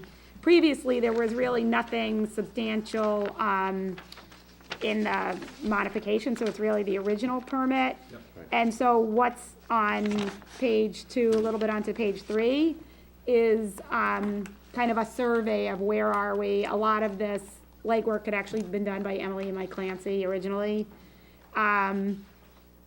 So you see, really, it's the stuff in the items in bold, which are noted as having some kind of continuing work that needs to be done. And then Emily, I think, some of them are just here, so the question is, do you want to bring them forward? Or do they just stay here? They're not modified in any way, except as specifically modified by any conditions you might impose as part of this application. So, the one, for item 4, it's been confirmed now, right? Like that was, so what happened is the first condition referenced a letter from the Bear Cove Park Committee. So that's what these sub-items are under number 1. Right. I wasn't sure, if item 4 had been completed, but Emily was able to confirm that. That's removal of pavement. Reasonably certain that. Yeah, they're reasonably certain. Was that with the park, No, I with didn't the- get a call back, so. from the Bear Cove Park Committee? Well, from a former member. A former, yeah, okay. Who was around when the work got done? So what's less, so items 5 and 6 have to do with landscaping and maintenance, and which has really been kind of I'm sorry, I apologize, I'm gonna step back for a second. In trying to sort out the landscaping issues, when the staff was going to do a site visit, and even though there was a Bear Cove Park Committee site visit that Emily and Roger Fernandez and the applicant and members of the public attended, there were other visits as well. Abby and Emily went out one day because they couldn't all coordinate the same time. It was a timing issue. Otherwise, they would all have been there together. So Emily and Abby had gone out at one point. Emily and Mike went out and I think met the applicant out there. So there was a lot of literal legwork done to try to sort it out. And in preparation for that, I had pulled together and provided to Mark all of the documentations going back to 2005 that talked about how landscaping was supposed to happen. And I charted that for the staff and the applicant, so we can kind of make sense of it. It's a little bit of a many cooks in the kitchen kind of situation, where there were different plans and different letters and different agreements, and some of them survived and some of them didn't, which I think has led to a lot of confusion and maybe misunderstanding as to what was done, what wasn't done, what was supposed to be done, what couldn't be done. So after talking to Abby and Emily on a call after this meeting, after they had done the site visits, the staff felt that it made sense, and I was in agreement, to try to consolidate all of all the landscaping conditions, all the landscaping plans, and end up with a restated conditions that were updated and consistent between the various jurisdictions, which are the zoning board, the Bear Cove Park Committee, and the Conservation Commission, that also has a landscaping condition in their order of conditions. So that's kind of all of the work that went into Emily kind of trying to put this all together. So when you look at, for example, items 5 and 6 from the original 2005, I believe, Bear Cove Park letter, the recommendation is let's supersede those with a consolidated, updated, right, which is in Emily's memo. But this is really just a summary of where are we. Item 7 referenced a agreement that was, I don't want to characterize it was made, not made, whatever it was. There was discussion, at least there was discussion, there may have been more, about off-site pruning and cutting of trees within the park, which the Conservation Commission did not permit. So for that reason, that work is not permitted. Where it's within the conditions of the permit, but it cannot be allowed because the Concom has forbidden it, the recommendation is to delete it in its entirety from the permit, so there's no future confusion about any rights of third parties under that provision. Makes sense. Yeah. Does that make sense? Yeah, makes sense. The off-site pruning, that's what we're talking about. Yeah. And you're saying the Concom, It's right there if you want to. So there was a provision that was allowing the applicant to go onto town property to do pruning. However, the necessary approvals were not obtained from the Conservation Commission to do that work. And so the Conservation Commission stopped it. It was a very involved, contentious issue at the time. The work will not happen. that's not it. Yeah, that was incorporated by reference. Oh, that was incorporated by Yeah. reference to the Yeah. zoning permit. Yes, everything in that letter was incorporated by reference, but through condition 1 of the permit. And so what it makes sense to do to avoid confusion 6 years from now Right. is to just have it go away. Because there is no agreement, the work's not permitted, and so that's the recommendation. In the fire department letter, which is incorporated through condition 2, Emily conferred with Captain Damstra, the only remaining item is there a chain there now? It's gonna be a gate? Is that? At the end of Back River? Yeah, There's gonna be a gate. there's gonna be a gate, but Captain Damstra said they do not need Opticon units, so that is now not, that was in the original conditions, but they're saying they're not requiring that anymore.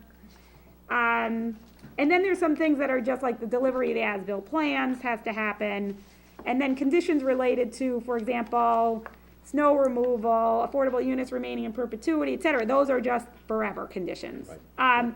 There is a question regarding the affordable unit, which is discussed at the end of the last affordable unit. It's discussed at the end of Emily's memo, so you'll get there. Construction hours is an ongoing, and then again, there's yet another landscaping condition, condition 10, which again, it's recommended you consolidate everything related to landscaping. Okay. So where the relief is, relief from complying or completing work under the permit, we thought it made sense to review where the applicant was under the permit. Yep. Emily, is that everything? Yeah, okay. Mr. Chairman, may I just make a few comments? Please. Largely, we're in agreement with Ms. Murphy's memo. We think it's largely accurate. I think we're going to get into the landscaping issues in Emily's letter shortly, and we'll also discuss the affordable unit as well. What I did want to try to clarify tonight, and I don't think it's terribly important for purposes of this modification, but since we're kind of going through a comprehensive list of what's left to be done, I did consult with my client about the second emergency access gate in the back, and he is quite insistent that in 2007 the captain agreed to the modification of the 2 posts and the chain.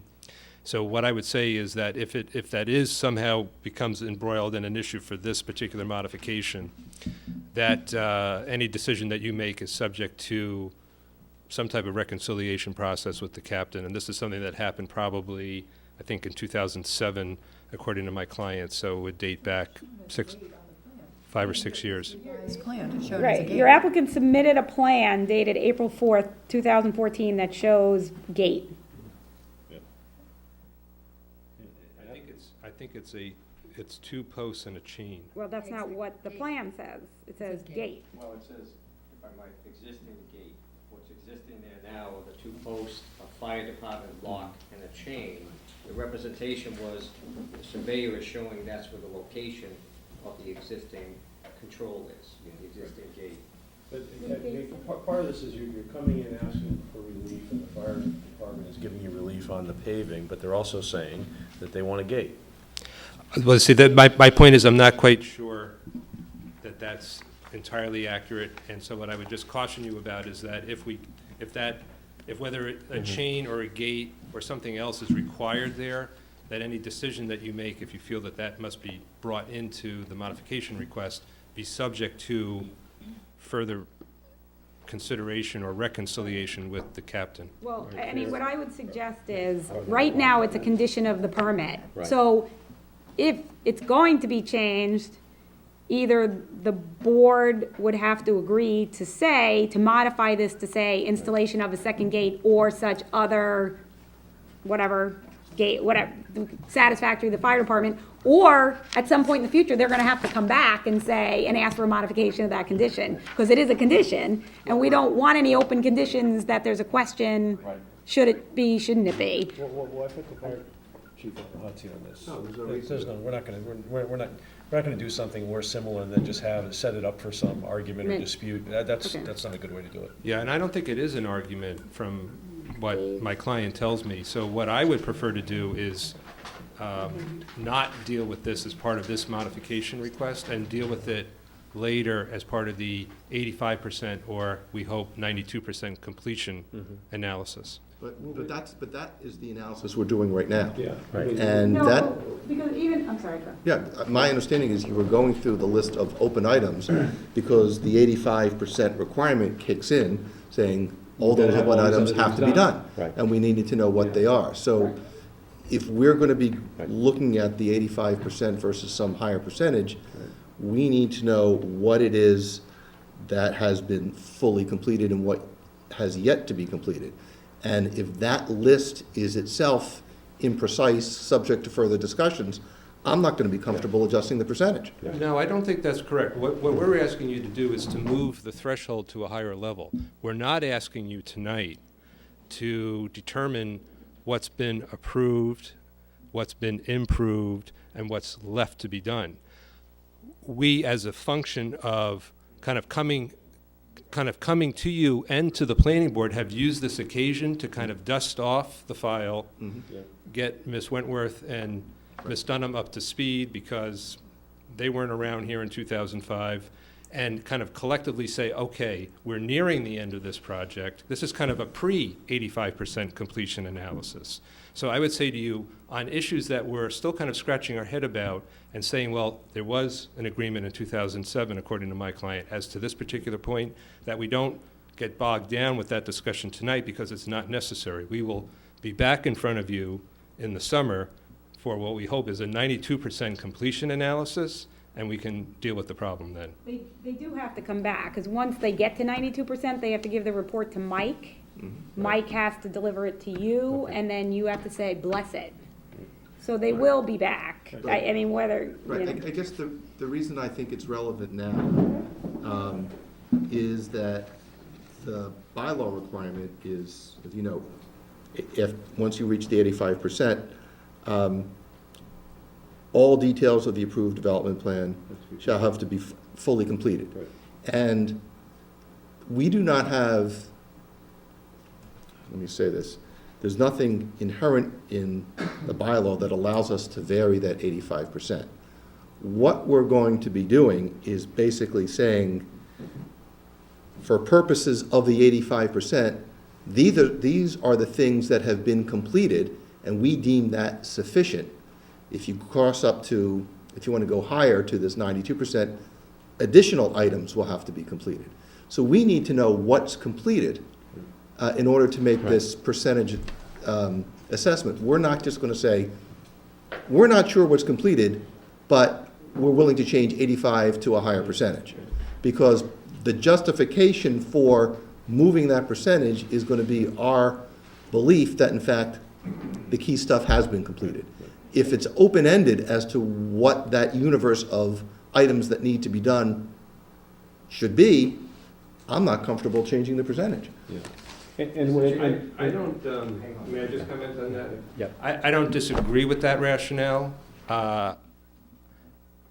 And if we were to assume that we have to follow that rationale, again, I would say, as to this particular aspect of this project and your decision and the scope and the modifications, that you can say to yourself, there is a quote-unquote chain link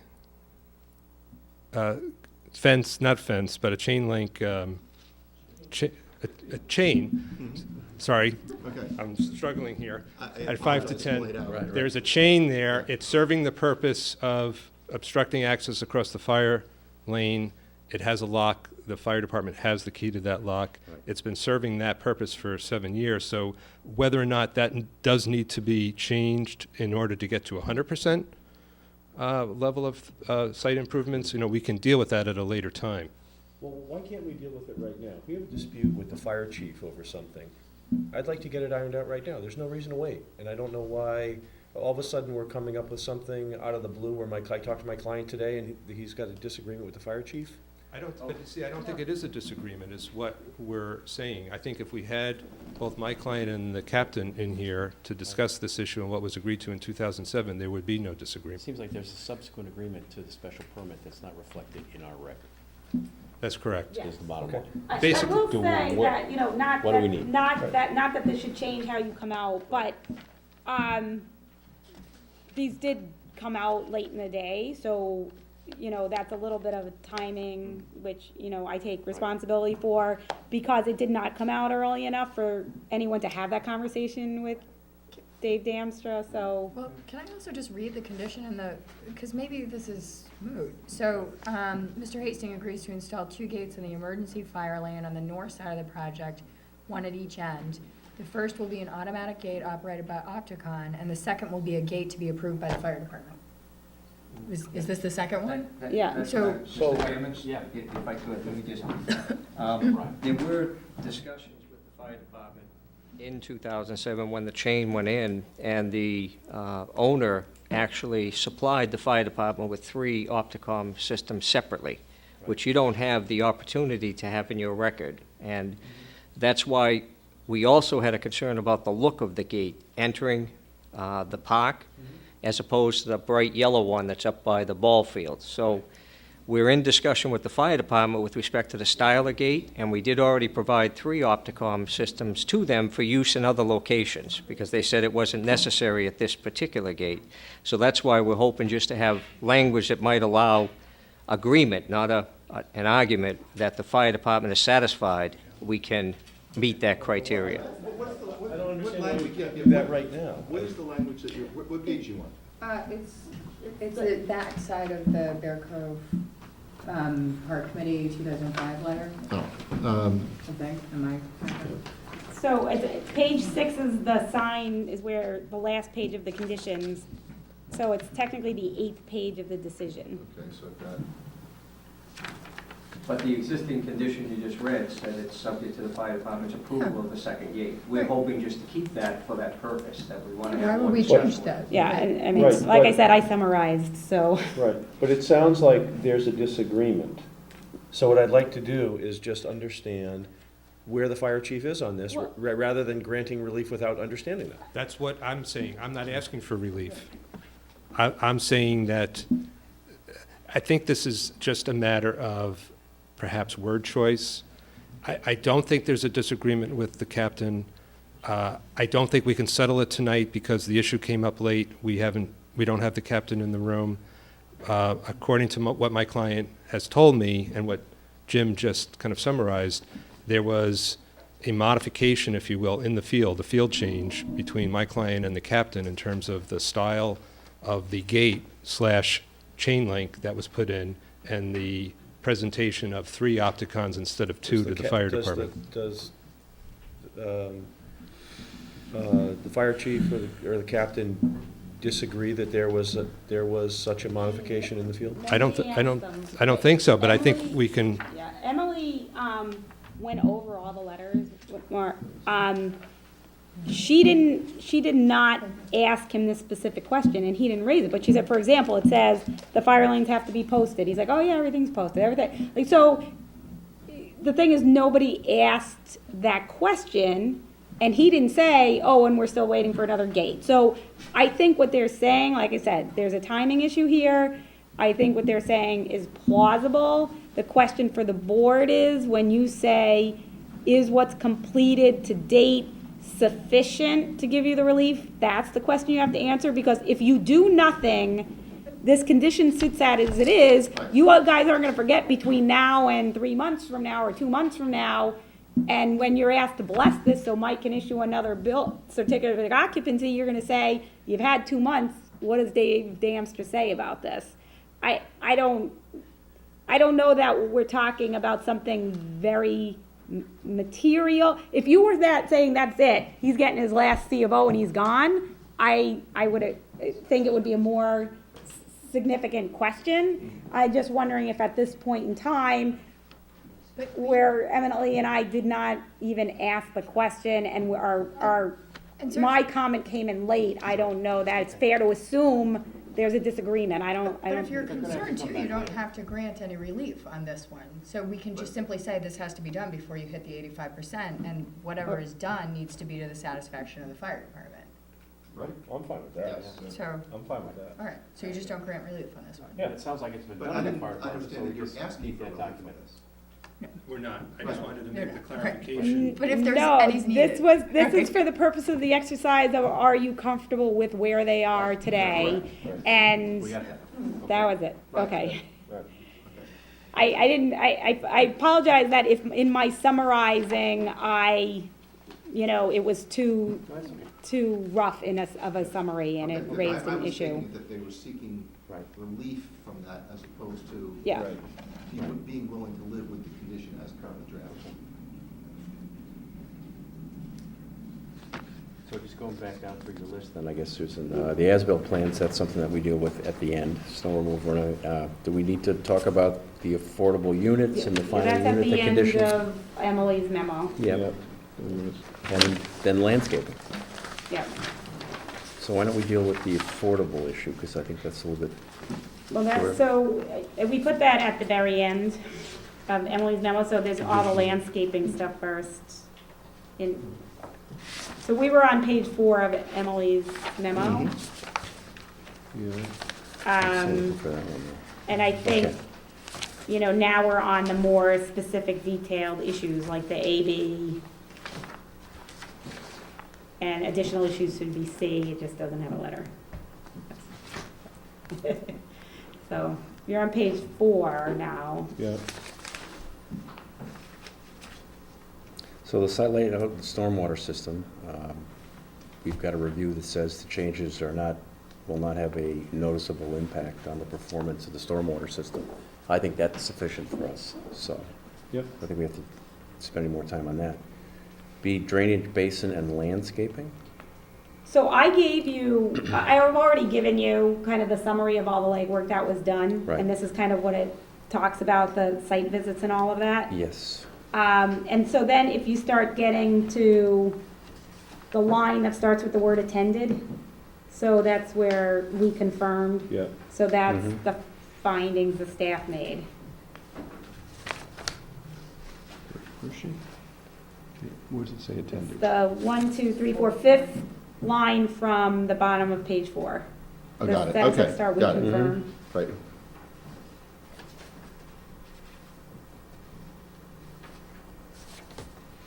So that's the relocation of the pine trees in the basin.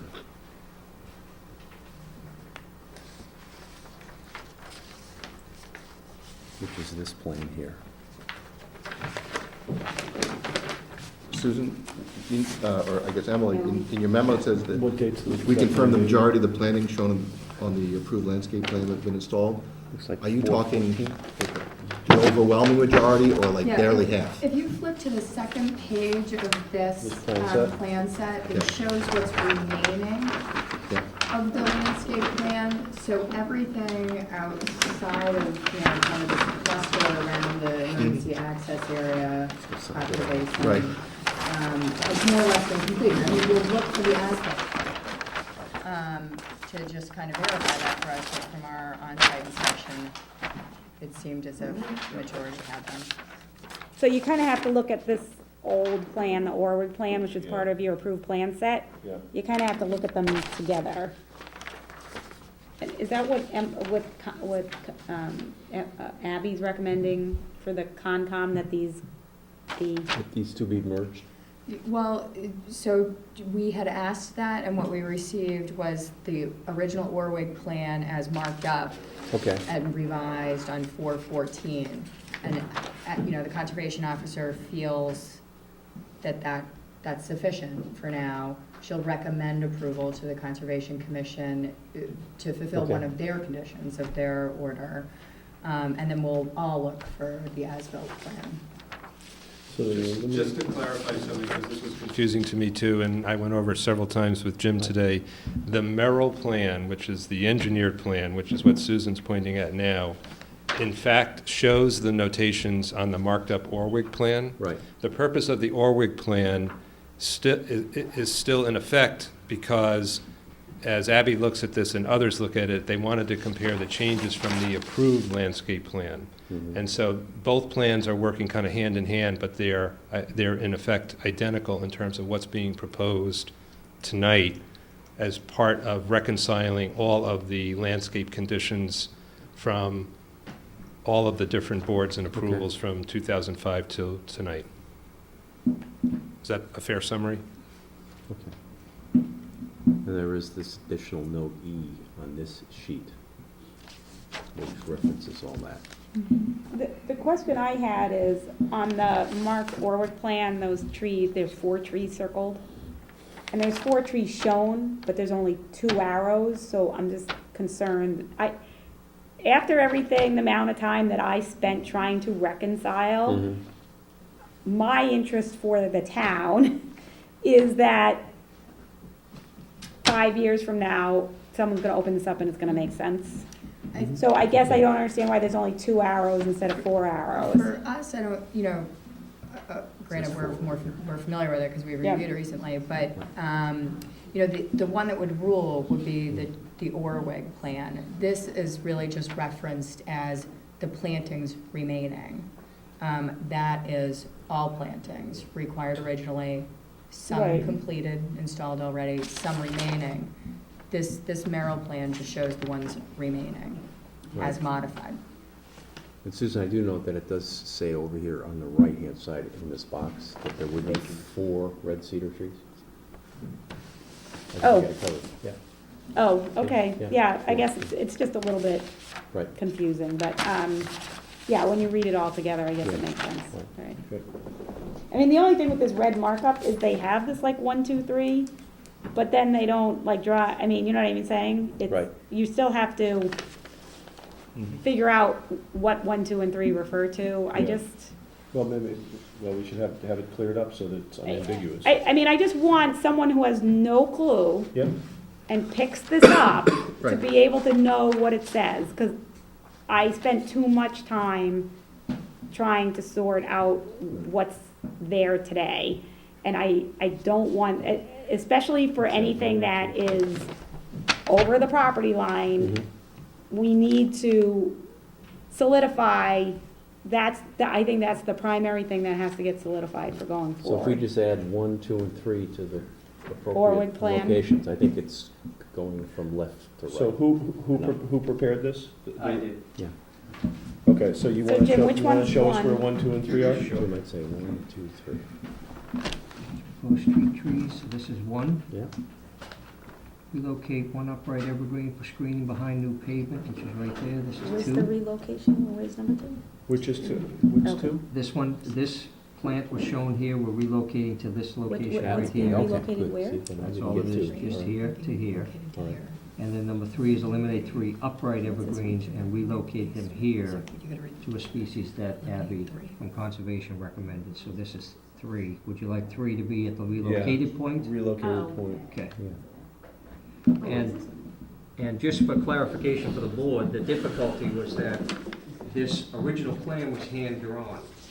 So our comments had to be Right. hand-drawn on the plan. Right. Because Merrill's plan is engineered. Right, Right. exactly. We would have to Gotcha. replicate it, every tree on the property.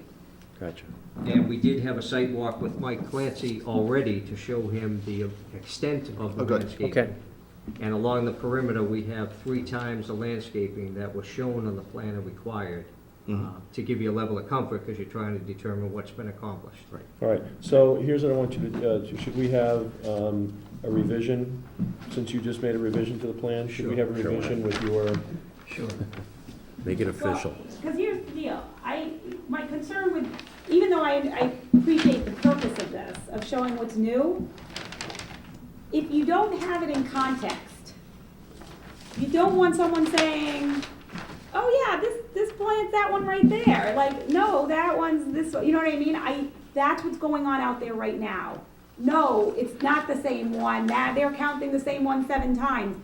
That's the kind of debate that we need the staff to be able to say, nope, here's this one. Now, granted, over time, things are gonna grow, new growth is gonna come up, but we need to have a point in time, which I would like to be 92% or whatever number you just agree on, where we know every plant is there. And we can say, you know, whoever it is that goes out there is gonna come to you at 92% and say, every single one's there. I just want that, because all the stuff happened, the transplanting happened, and there's members, prior members of committee, oh yeah, we kind of remember it happened, we think it was this many, no one documented it in any firm way. I just want, strongly recommend that we can document it, and that's it. I mean, I think that's good for everybody, and I especially think it's gonna be good for the unit owners who are gonna move in here and be like, why are we fighting over some trees? I just think it's good for the town, it's good for the unit owners in the long run. And I think just to clarify, the plan that you're looking at, Susan, is dated the 4th. Yeah, And through additional discussions with Bear Cove, Emily, and Conservation, Yeah. that's how we determined that it was best to mock up the Orwig plan. Okay, So it no. almost should be a replacement to this plan. Well, except, yeah. That's what our intent was, through discussion, was to have an appropriate plan that shows everything, which is why we just marked up the one plan. So would it be sufficient to take a full-size version of this, we could scan this, get it full-size, and make it part of this set? That way it would be in one place at least. That's what I was trying to do. Yeah, right. But do you have this full size? I do, yes. Because I think it would be cleaner too, because I wouldn't even have been able to locate this one, except Emily was able to point it out because she was familiar and I Right. wasn't. Yeah. Like the number 2. But I think if you have it bigger, Yes. you can circle it and mark it clearer. In fact, Emily had the only full-size plan in the record, and that's how I made a copy of it. Perfect. Okay. Okay, so we can deal with that. So the next issue that relates to this is the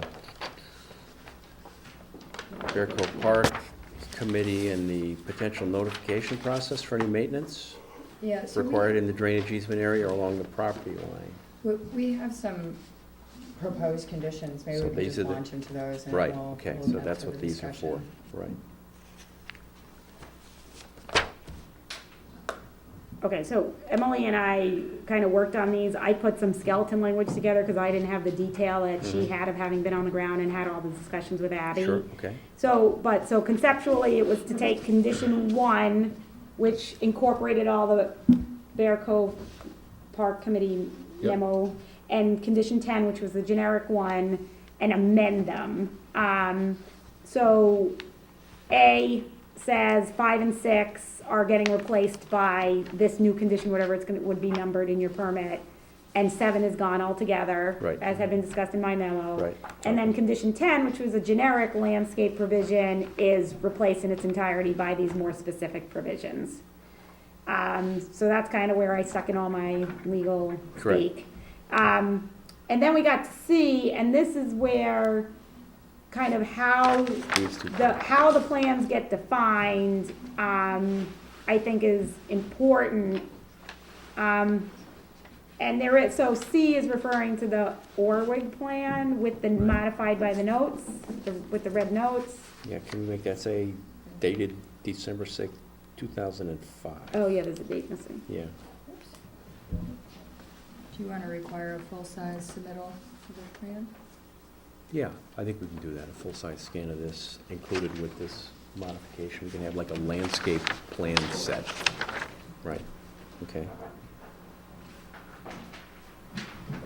And that's modified by notes 1 through 3. Joe, excuse me. Yep. Those people are leaving. Were there comments that you wanted to make before we open? Just, the only comment I have, Neil Tully, 29 Back River Road, a resident, and just generally support the requested modifications and relief to the plan. Okay, thank you.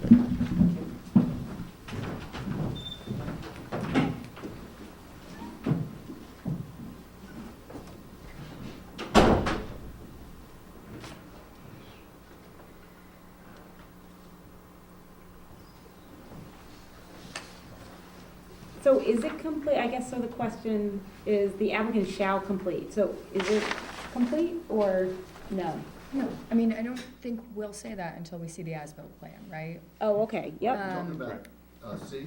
Yes. Well, it says shall complete the plan or shall complete the landscaping in accordance with the, so is the plan complete or is it the landscaping itself that's Oh, not the complete? landscape, Okay, yeah. so that's the only, so shall complete the landscaping shown on, Shown on the plan. yep.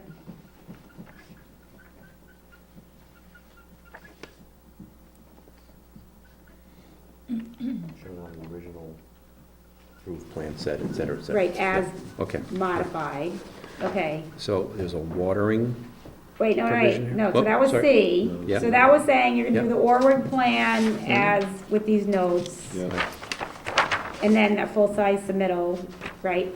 Right. And then D is, now, okay, but, So this is why this plan is important. So this shows what's left, either because it was recently modified on the plan, or because they have not planted it yet. Correct. okay, So, you know, there's materials that they planted back in 2006, 7, 8, whenever it was, that's established and no longer requires watering. But any new material that's going in there, as shown on this Merrill plan, should be planted. Should be Okay. watered. and I Should be think that planted. makes sense, but now I'm Right. gonna pretend I'm someone who's reading these C and D for the first time. I don't know that it's clear that the remaining plantings aren't over and above what's on here. Do you agree with me, Joe? Yes. Yes. So I think that maybe there needs to be a somehow it needs to be made clear that the remaining plantings are from the original plan, not over and above. Do you know what I'm saying? Like, if you didn't know, They're that, both, you know, so. right, but I don't think if someone was not sitting through all of this But I and don't read think it this. matters, right? So we say in C, you have to do everything. In Right. D, we say you have to water just these ones. So Right. D is just about watering. Right. But maybe it should say the remaining plantings shown on this, which are a portion of the plantings required under the Orwood plan, the original, you know what I'm saying? I just, When we look at that plan, and I see 3, 8, 13, 16, Should be 21 plants. 20, or whatever it is, Yeah. these are on the plan, and this is called the remaining, so these are ones that need to be Supplemental planted? landscape plan. yeah, but they're already shown on here, they just haven't Yeah. been planted yet. Correct. Okay. So the question is, but Todd, if you just picked this up and you didn't know anything about this and you read C and D, is it clear to you that the remaining plantings are shown on the plan referenced in C? Because But it doesn't matter, 'cause you're D is referencing only a completely requiring different. watering. It's not, you know, it's not saying anything. It's not modifying that plan. It's Right. simply saying you have to water. All right, those ones. does that make, I just want to make sure you Yeah, guys, no, that makes sense to you Right, guys. it's these plants that Well, need to be yeah, I mean, watered for 2 seasons. You could put you could put in D, the applicant shall water only the remaining plantings shown on the. No. No. Well, isn't that what C and D say together? But it only suggests they're not allowed versus this Like is an they- obligation to. How about at the end of the sentence you put, and as Okay. also shown Yes. on the Orwood plan, such and such, identified in section C herein. So you mean after the You date, get your law after degree, 2000, yeah. Yeah. So, after April 4th, 2014, Perfect. you can put a parenthetical Yep. that says, and also shown as And as also shown. Yes. Right. We could do that. on the, yeah, we should just define the plan up here under C, like put a parenthetical and define it as the Orwood plan, do you want to Right. just call it As that? shown in the Orwood plan. So, and then we'll say, and as also shown on the Orwood plan. Yes, perfect. All right. Okay. I'm sorry if I'm being super anal. No, no, that's You guys okay. have That's no fine, idea how that's much fine. time No, I no, It's have you okay, guys no, no. put in on this. tremendous Right, effort. correct. And we want to make sure this is right, I because agree. we don't, right. Okay, so E, so the period of 5 Okay, years. so basically, they have to water these for a couple of years and hopefully they'll thrive. Correct, correct. And then, period of 5 years after these plants are installed, upon notification from Conservation Officer or BCPC, replace them, Okay, we're just gonna note, the Bear If Cove they're Park dead Committee or diseased. did not put that 5-year limitation on it. Mm-hmm. Emily and I discussed it, I think 5 years is and I reasonable. made a recommendation that, a time frame because 20 years from, I mean, it just seemed like at a certain point in time, trees are either gonna make it or not make Right, it on correct, their own. And correct. it's not, there could be like a storm like last night and you could lose a tree, or we could have a horrific winter, and, it just, when you start doing things kind of in perpetuity, it creates issues. Correct. Yeah, Okay. I agree with I agree. that. I think Okay. 5 years. 5 years All is right, reasonable. but I Is that just, acceptable? I felt like it was important to note that it is different than what the Bear Cove Park Committee recommended, but it's, from an enforcement standpoint, we have to look at what's practical. Right, I agree. I do have Yes, yeah. I do have two comments here, with largely, Walking lockstep with what staff has presented here and are in agreement with it. The one comment, well, I have 2 comments. One is kind of technical in nature. D and E refer to the applicant's responsibility. The applicant, in connection with this modification request, is both my client, the developer, as well as the trust, but the applicant in the original decision obviously was just my client. I think it's clearer if you change applicant to the developer and its successor. which I think is the intent, meaning that the developer in the first instance puts these things in, starts the watering, but if you go out 5 years, it's going to be the condominium trust. That's the first comment. I think it's a fairly technical one. The second comment is we're okay with the 5 years, but in terms of watering these new plantings, the industry standard is 1 year worth of watering. So I would ask that you consider, instead of 2 growing seasons, you make it a full calendar year. That would be D. You're not gonna water in the winter time, right? No, it would only be during the growing season, but Right, so I the would, calendar year is sort of meaningless. I would run it for a 12-month period, but not necessarily 2 growing seasons. Well, I'm not following that right. You only want to water for one season? For 1 year, 12 months, instead of 2 growing seasons. So That's the question- industry standard. does 1 year encompass 1 growing season or 2 growing seasons? Well, if they're put in June or July, you would water from July through the following June. So that would be half of one growing season and the half of the other. But that's usually the landscaping standard that's used for getting plants established. So that's really watering for the summer. One summer. Depending on the nature of the plant, it can, 2 growing seasons is a little more protection. I don't know, you could have something where you have a nice summer followed by a really dry, difficult drought summer, and you'd lose a lot of plants. So I mean. Well, if the plants are lost, you have the 5-year protection You to, get the 5-year protection of replacing. Where did the 2 growing season suggestion come from? No, they put no limit on it. Oh. The conservation officer and I discussed 2 growing seasons. I I would, think that's more the industry standard that I've relied on. I would defer to the conservation agent on that. So I would want to keep it 2. Okay. Okay. and were you okay with my recommendation to change applicant to developer and its I successor? think that's the reality of it, right? Right, and the thing is, what name or title goes in there is all gonna be on how we define these people at the beginning of the decision. Right. So that, I don't think that's, yeah, I agree. Yeah. I don't think that's a substantive provision of the condition, so however that gets defined in the drafting of the decision, that's what will get inserted, right, those parties? Right. Right. I think it'll be clear. So right now, we have both an applicant and a condominium association. Well, they're both technically applicants. I'm sorry, we have the developer and the condominium association. Right. So while they both are still present at the property, whose responsibility is it?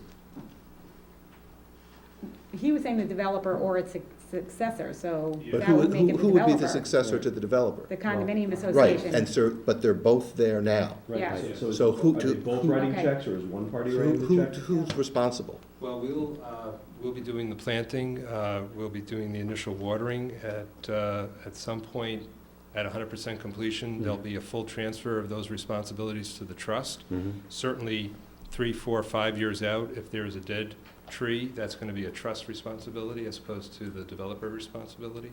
No, I think this is an important question, because to the extent that I've been aware of any tense issues, it's been over who's responsible for what now. I think that's a very good question. I don't know, but I mean, they're very close to being done, so the question is, at what point? So do you want to say until issuance of the final certificate of occupancy, it's the developer? I think it is important to, so that otherwise, like you said, you don't want to leave an argument, not that there is one, And no between the one's- developer and the fire department. No one's You don't doing want it. to leave an argument between the developer and the homeowners. I agree. What's our frame of reference here? The current permit, who's responsible? Okay, so, well, it says the developer or its successor under the current permit, in the Bear Cove Park Committee that's incorporated by reference, okay? I reviewed the condominium documents, and Mark, you could probably correct me if I'm wrong on this, but maybe not, because you didn't do the condo stuff, so maybe Jim knows. At this point in time, the condominium association has been turned over to the unit owners, And my understanding, although I'm not representing, obviously the developer, the condominium association, from my reading of it, is the developer is operating under its reserved rights with respect to the final phases of the project. That being said, in connection with those reserve rights, he has the right to come in and change the site plan and change common areas and do all this other stuff.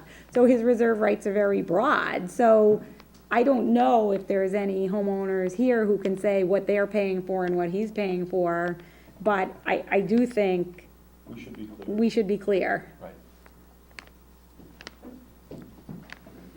We do have the author back there, Correct. Yeah, Mr. Isidore. He's trying to hide in the back. he's room. also a resident. Yeah. Trying to hide in the back row. What's the question?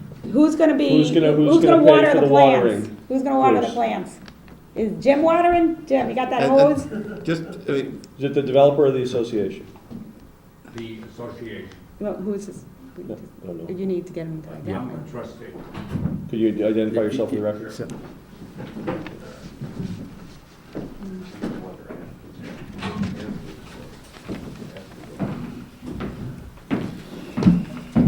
Bruce Tuthill, 9 Heron Way. I'm a trustee of the Back River Condominium Owners Association. And we're paying now the water. But who would actually do the watering? Who's gonna go out there and water the plants? We have a sprinkler system. No, but, No, for this but there's matter. plants out here that It's have to off be. your property. Oh, off our It's property. It's off your property. Okay. So I don't It's an know, obligation of the developer. have you seen Yeah. the plan? I see it Okay. all right now. So there's, all these are gonna have to be watered for 2 years. Okay. The developer would have the responsibility for the first year for upkeep and watering, and then those elements that are planted would be turned over to the association for care. So the first year, without question, is the responsibility of the developer under warranty and implementation. So if you impose a condition that says the developer gets successive then or signs, the condition would naturally then transfer at the time the declarant developer stops having responsibility. How about if you say the developer and then upon transfer of all obligations to the condominium, the condominium association? So you're saying it's a developer until there is a legal transfer of all obligations, right? Right, so And then I it's guess not that's an what you're either saying. or right today, it's a natural Yep. transition when it Sure. legally happens. but for purposes of where we are now, Still 85% going up to perhaps some other percent, the obligation is on the It's developer on the developer. Yes. fully until we get to the Yes, percent. well, I mean, we have a phased development here. Certain of the common elements have been completed. Maintenance of those common elements has been transferred. Other aspects of the phases that are still under construction, those common elements have not been completed.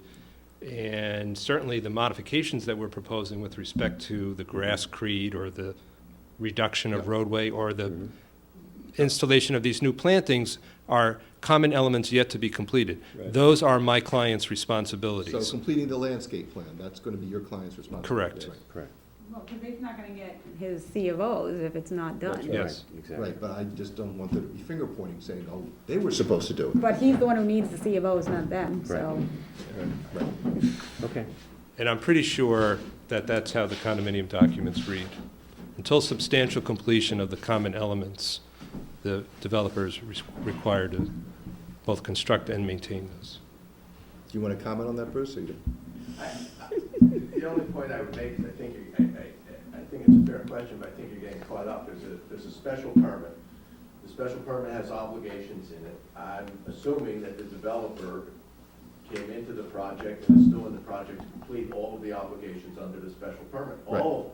Right. Okay, at some point, after they're all completed, and I don't know where you define that point, if you're actually saying it's watering and somehow you're making that part of the special permit, that gets a little esoteric here, but at some level, the maintenance obligations is gonna be the condominium association, the compliance with the permit.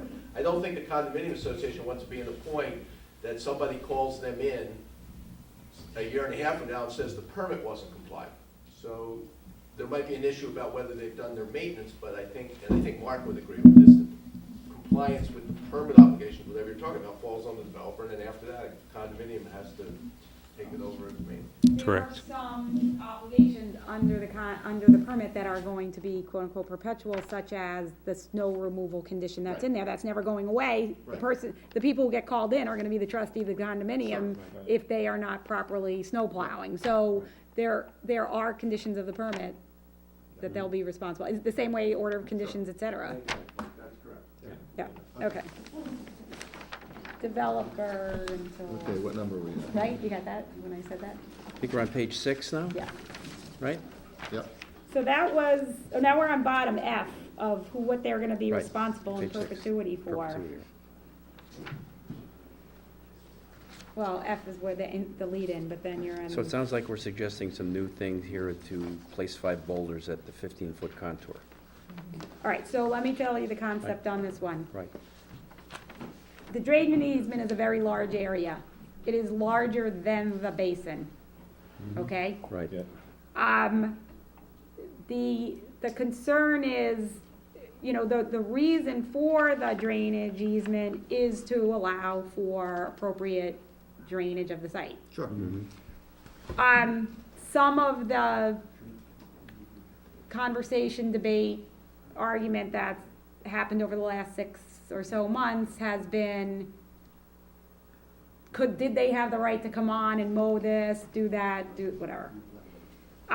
So notwithstanding any easement that may be existent in a recorded document, you know, I may give you an easement to park 100 cars on my property, or, you know, but a board may say, no, we're only gonna let you park 20 cars. So I think that the permit needs to define the rights, and the obligations.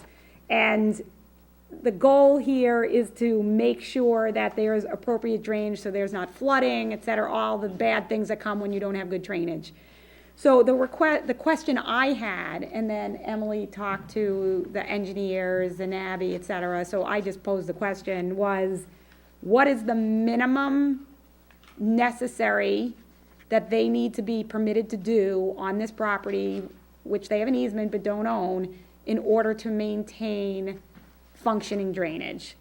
And so that's when Emily, based on her discussion, said, okay, there's this contour, we need to do a demarcation of some sort, and they can operate within the basin, inside this line, to maintain, for the sole purposes of maintaining functioning drainage. And those are the only rights they're gonna have to go and do stuff out there. Does that make sense? Okay, so that's where that came, and I don't know, Emily, if you want to talk about how this condition got kind of formulated, because I wasn't part of that I think we piece. just were concerned that the person who's out there on a lawn, you know, with a lawnmower knows where the 15-foot contour is. So the conservation officer had recommended that maybe boulders, you know, to the extent that those could be considered a natural landscape feature, could be added in a variety of locations. You know, I think it would be reasonable to delegate the actual placement of those to the conservation officer, understanding that the Bear Cove Park Committee would have to actually approve and authorize their placement as well. So in other words, we're just trying to define that area. That's part of the. Right, so that if someone goes out to mow the detention basin, they say, well, obviously they can't mow on this side of the rocks, you know?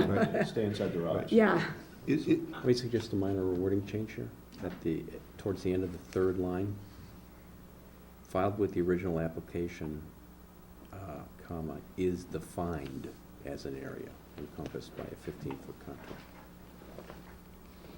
Just makes that sentence. Okay. Yeah, okay.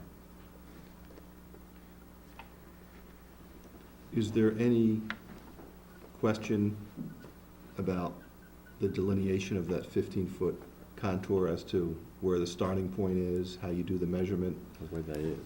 they have a, Is it shown on the plan?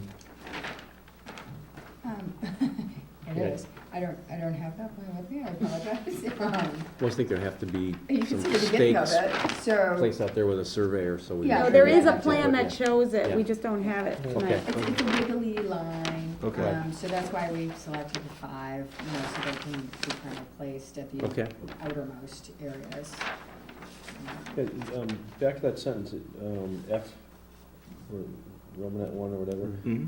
the routine maintenance, and everything after the word maintenance, all the way down to the third line, ending with original application, comma, that all just defines, The plan. yeah, you're talking about maintenance of the basin. Mhm. So it says the routine maintenance of this basin, and then it says as an area encompassed. So are we talking about, Yeah, it doesn't say anything, does it? yeah, are we talking about the root? So, we're talking about routine maintenance here and define that presumably is procedures, Yes. okay? What if we said this? What if we said the routine maintenance of the open infiltration basin, period, and then say the open infiltration basin is the area Thank shown you. on? Perfect, Okay. perfect. That makes So sense. we're gonna have a period after open Right. infiltration basin, and then we're gonna say the open infiltration basin is the area Yes, shown. yes. So does that make sense? Because maintenance can't be an area, How is that a sentence? Right. right? So I'm No, just- because it's the end of a clause, so Oh. they're saying the applicant shall be responsibility in perpetuity for the routine, that's why it's starting with a small t, the routine maintenance of the open infiltration Okay. basin, period. Strike The blank comma. OIB is the area shown on this hydrology Yes. plan. Perfect. Yes, fine, Okay. fine. Okay, good. Well, is defined doesn't then work there, but we'll clean that No, up. it does not. That's fine, but Right. we just couldn't have, You take that out. we couldn't have routine maintenance be an area. And, right, and say, and is, an area or something to that extent, we'll Okay, fix that's that up. good. So it's- All right, and then it talks about how it's gonna be demarcated. And then we define with the routine maintenance, and there is an operations and maintenance plan included in the engineering report file with the original application. So this way, what I kept saying to Emily as she was kind of working these through is, I need to know exactly where to go to find this information. So we kept trying to say, where do I go and know exactly what I'm looking at? So that was kind of my whole mindset when we were walking Okay. through it this morning. Okay. So they're also responsible. And this one, this was like from the site visit, right? Did this one, the second one too, come out of the site visit? Because that one was Yeah, new to me. and if you look at the Orwig plan, I can't find, this area in particular in here, Right, yeah, there are a few. there are plantings that straddle the property line. Some are on the park property, some are on the private development property. The ones that are on the private side have limbs coming over on the public side. Because of the sensitivity here, I think there needs to be a notification process if any work is being done to those We've got trees. 2 weeks for routine and then 30 days for other than routine. Yeah, but you have situations where there's heavy wind knocks something over, I don't want to wait 2 weeks to get it addressed. Right, so that would not be routine maintenance. Maybe we need to define emergency maintenance or Yeah, I mean, I something, just- what you the wanna- process is then. Because Yeah. that's going to happen. Right. Okay, so that's G? That was F. That was, Well, Sorry, that no, was those G. eight- G is the 14 days. Right. for I'm sorry, So here's the right, 14 days, G. H is 30, and now we're talking also about emergency. Right. So do you want emergency to be its own letter? Probably, Yeah, keep it. Yeah, keep it and clear. That should be, so make that a new I, and renumber I if as it's J. emergency, it should be Just 24 hours Yeah. notice, or, I mean, something, it's an Well, emergency. all it's right, an can I emergency. Reasonable ask you a notice. question? Yeah. When- Reasonable notice. Even though I understand that if something happens, Yeah. you don't want it to just sit there and fester. Yeah, Right. I guess the question is, when does the fact that a tree blew over become an emergency? I mean, one of the things that's in the easement documents related to the emergency access is that the grantee of the emergency access is required to maintain it because that's their emergency access. If the town decided we're not going to plow this in the winter because people like to snowshoe or whatever they like to do, it's not the town's obligation to keep it plowed, but it is their obligation to keep the emergency access available to Right. serve. So I guess it's an emergency if trees blow over and they're blocking the emergency access. I mean, I guess, I don't know, it's a good, I think we do need to address it, but I think it's kind of hard on the fly to, because you say emergency, what's an emergency? You know what I mean? So do we have to define an emergency? Something that has to be done in less than 14 days? Yeah, if something falls over, basically, right? Right. That's what I'm thinking. But falls over onto Sheltree Path. Or Because into if one it of their falls houses, you know, Right. 'cause they're gonna get taller and they're gonna, Yeah. if it falls onto one of their porches, or, I mean, there's, some of those are Right, street okay. trees, so, All right. yeah, so, I mean, the typical language is a hazard tree, if something becomes a hazard. Right. And do we need to avoid disputes by saying you notify, you know, either the conservation officer, the building commissioner, zoning administrator, somebody, just to confirm that this is Okay. something that requires prompt action? Okay. Okay, good. Okay. Yeah. Let's go. Yep. You know what, I just had to work, I was working on another agreement, and I had to define emergency, and I defined it as a condition that is, or if not addressed, will result in, injury to persons or damage to property. So that was kind of like the language I was using. It makes me, I just That's fine. getting uncomfortable with having things that are unclear Yep, okay. in this Mhm. permit. That's fine. Okay. Does that make sense? I can give you a Yeah, I like that. Okay. Okay. Final one here. Simultaneously with delivery of the as-built plans. Applicant shall provide an as-built plan of the open infiltration basin, emergency access easement area, and remaining plantings to the Bear Cove Park Committee. Well, this was a request of the Bear Cove Park Committee, right? Did they Right. want copies of the plans? So it's essentially all this, Well, I'm assuming this is gonna be like one At that end of page the or 2 property. pages, or however many, this is, I mean, they have to give an as-built plan, there's gonna, right? They're gonna have to provide an as-built plan, we're just asking them to give a, you know, whether they give certain pages of the whole thing, I mean, do we just want them to give an extra set of copies of the as-built plans so that, I don't think Bear Cove Park Committee's gonna care about the development no, parcel. right, so they're just Right. gonna care about those pages. Right. I mean, it's really to have a record, I mean, just so people kind of understand the Probably not jurisdiction separate, here. The Bear Cove Park Mhm. is under the care and control from a legal title standpoint of the Board of Selectmen. We have a general bylaw that is very brief, only 2 or 3 provisions, that provides for the creation of a committee and gives the committee oversight over the day-to-day operations of the park, and then says they can create regulations related to the park with the approval of the Board of Selectmen. So it's very short and not a lot of detail.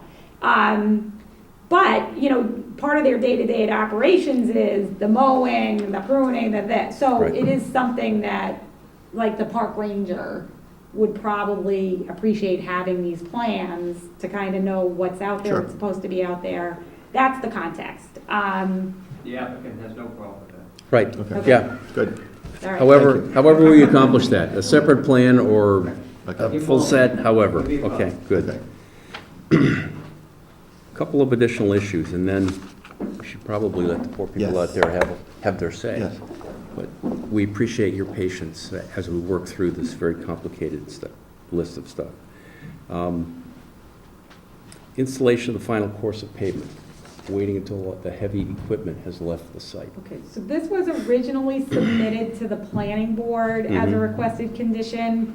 I spoke to the director of community planning, and I said the timing of work getting done is kind of tied into this whole 85% rule. Correct, right. Because if the planning board imposes a condition saying you can't pave, but they have to pave in order to get the CFOs, there's a conflict. Correct. So, this was, I had, at the time, the trustees had counsel, they're now acting on their own behalf, but I had told their counsel at the time that I would provide it to Emily so that it would be submitted to you, and it's really kind of they want to make sure it gets done, but not too soon. Mhm. So I think is this the language they proposed?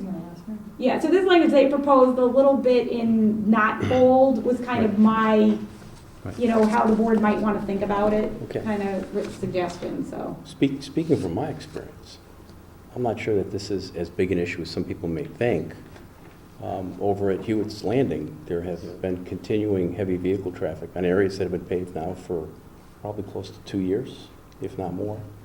And I haven't noticed any damage to any pavement. I mean, the areas near Shipyard Drive have been built for years, and the areas farthest away are now being built, and there's a lot of material being Yeah, I mean, shifted you think about, on continuous basis. big trucks coming in, there's nothing bigger than a moving truck that comes down your road. Right. I'll tell you, those are the biggest things, and they're heavy, and so I think, I can understand any of the, big construction vehicles with, like, particularly like, backhoes with really big wheels. On a hot day, they can't actually, affect the pavement, new pavement in the summer, in the middle of July. But I think what we want to try to do is just understand what if the idea here is that you're going to have some delivery trucks delivering sheetrock or delivering, you're always going to have trucks coming in with lots of appliances on board that they're going to be coming in forever. But if there are certain types of deliveries that the residents want made prior to the final course being put on, then let's just try to be, I guess we'll try to have to be specific. Yeah, I think that's And what they're then- suggesting here is the framing, siding, sheetrock materials for the 2 final buildings. All right, but if the 2 final buildings aren't, Well, J is under construction now. B, do you have a foundation permit? Is that right? B just has a foundation permit at this point. So, but I think you want to say, but in no event later than the whatever percentage you tie to this, because Yeah. paving is a big expense, and I Yeah. think the homeowners don't want to be left with that expense. Oh, yeah. Oh, no, I totally get that. We just have to balance kind of reality, particularly with this 85 and whatever it is % completion test. I think, Mr. Chairman, if I could, the reason we had Please, the Jim. words framing, siding, and sheetrock was exactly for that the deliveries to things up to the point of sheetrock end up with lulls and cranes that have the larger tires that turn quickly. Correct. And the B building is all of 23 feet off of the road.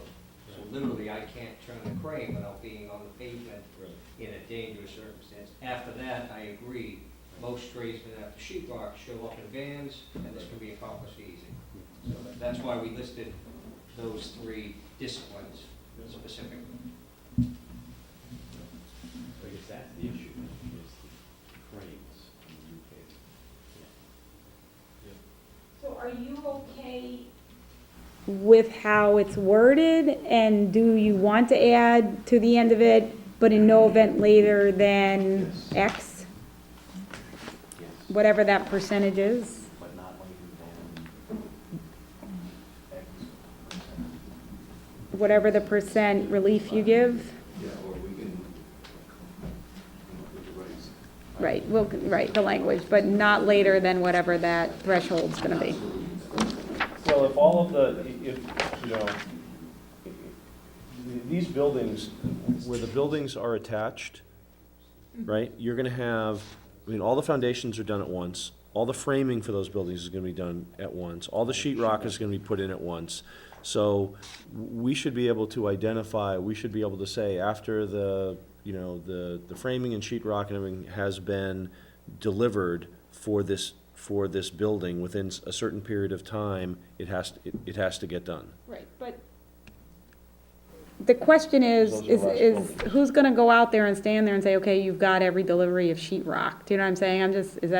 If they have to come back to you, say you say 92%, because that's the number that's been thrown around. They have to come back and you have to give Mike Clancy the blessing to issue one more C of O. And at that point, if they haven't paved it, they're not gonna get any more C of Os. So I guess, I don't know. Is there any magic to that? No, I think that's it exactly. I think that the ultimate discussion that we hope to get to tonight is a increased percentage on the number of COs that you're comfortable allowing being issued.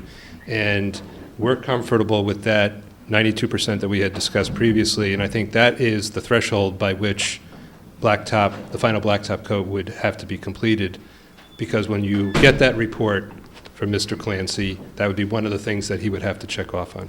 And how many units is that? That's 3 market rates and 1 affordable. So 92% means there's 4 units outstanding? Correct. 3 in one building, and the last building B, which hasn't been started yet. Right, Yeah. we identified last time, the 3 would be in the B building up front, and then 1 left in the J building by the end. Right. And once we get this to sheet rock, including this B building, it's then practical and responsible to pay.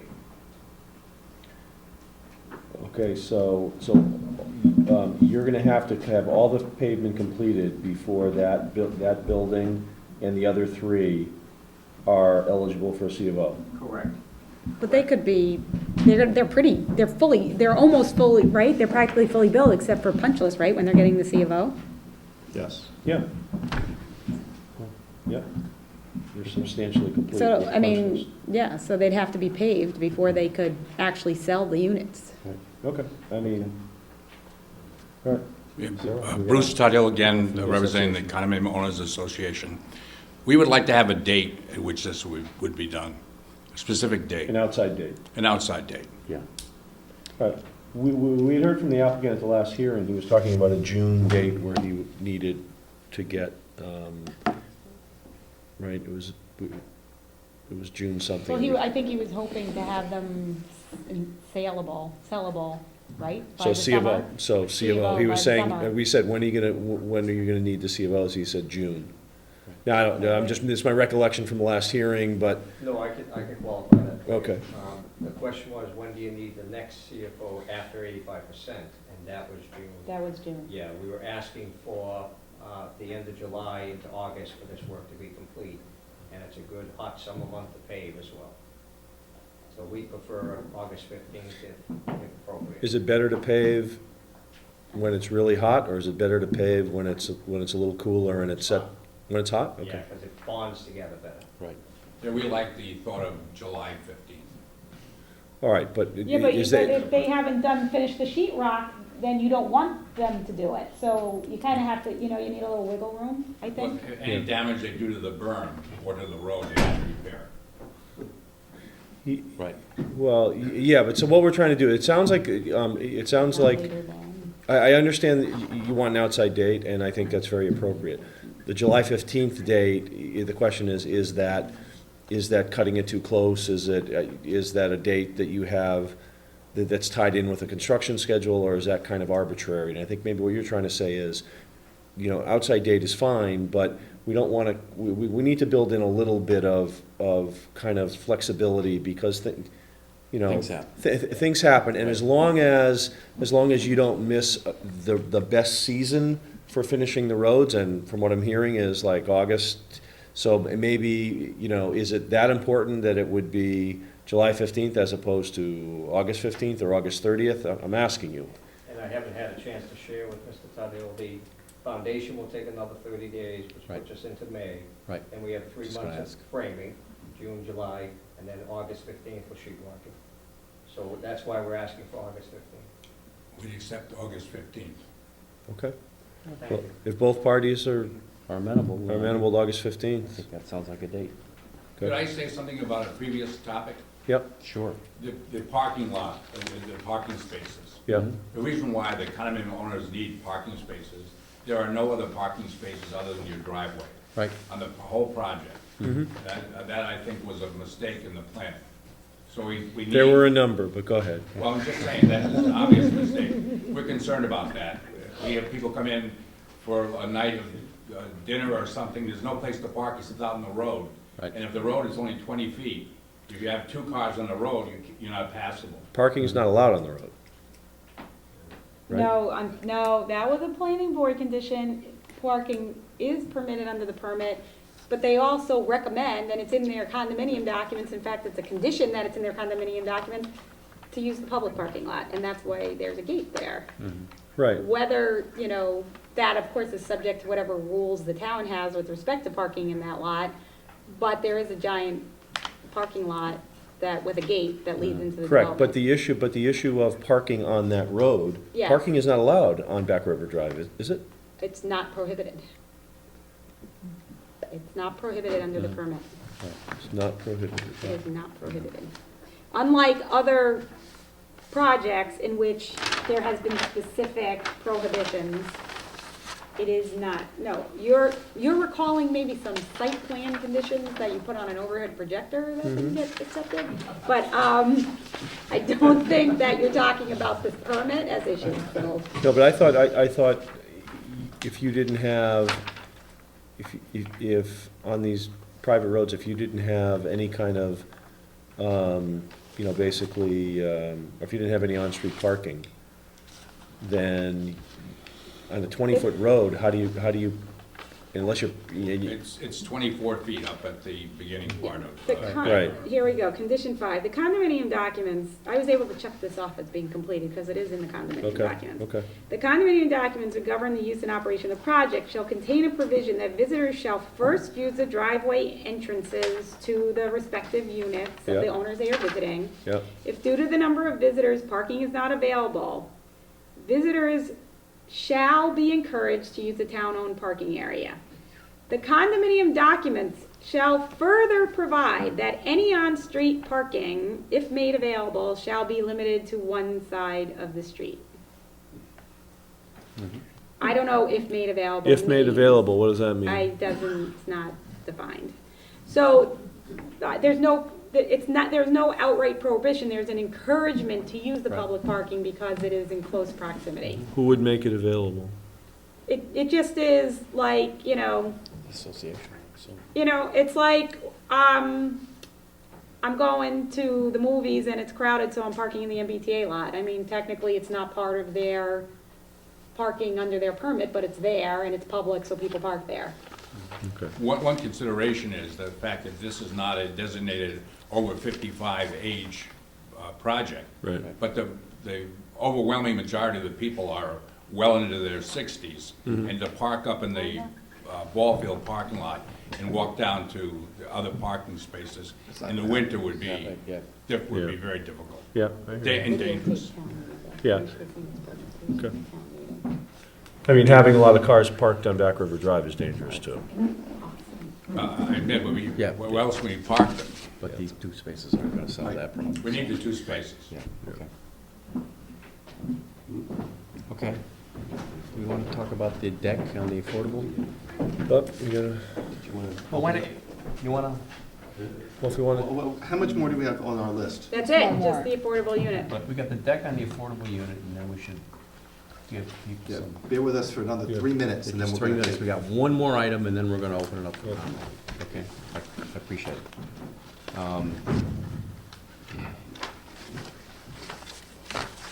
So the issue is whether or not we want to require a deck on the remaining affordable units. All right, so let me just summarize. So if you look at not only your original plans, but then even what was submitted, the April 4th plan, going back to the second one. On building B, it shows They all 3 have decks. Right. Unfortunately, some, if not all, of the other affordable units that were built were not given any exterior door or amenity. And under the provision on the approved plan that said building footprints can get modified at the building permit basis, even though they were showed on the original plans. So that's done, it is what it is. But there's one left that's not built, and it's shown, again, on this new plan, that there will be some exterior amenity so that the affordable units can have an exterior appearance at least somewhat similar to the non-affordable units. Right. And so, in order to avoid any misunderstandings or to make it, provide clear guidance for the building commissioner, I wanted to bring it to your attention because we've been trying to kind of shepherd through these affordable units the best we could. Does the applicant have an objection on that one? Actually, Jim will speak to that particular issue. I think what we're hoping to do is the affordable units, the first floor plan has also newly incorporated a half bath, which has taken a lot of the living room area. So what we're hoping to do is include a egress door in the ground level and build a patio versus an elevated deck. So we still want to provide outdoor space area, but we'd like it to be a patio versus a deck. The applicant, or I'm sorry, the client can choose a deck and they can purchase them under the DHCD regulations, like many other clients in Back River have. Most of the decks are extended or purchased or different areas of amenity. So that's what we're proposing. It's a first floor egress door onto the grade level with a patio. If you move into Building B and you're buying a market rate unit, it's designed with some sort of rear exit, yes?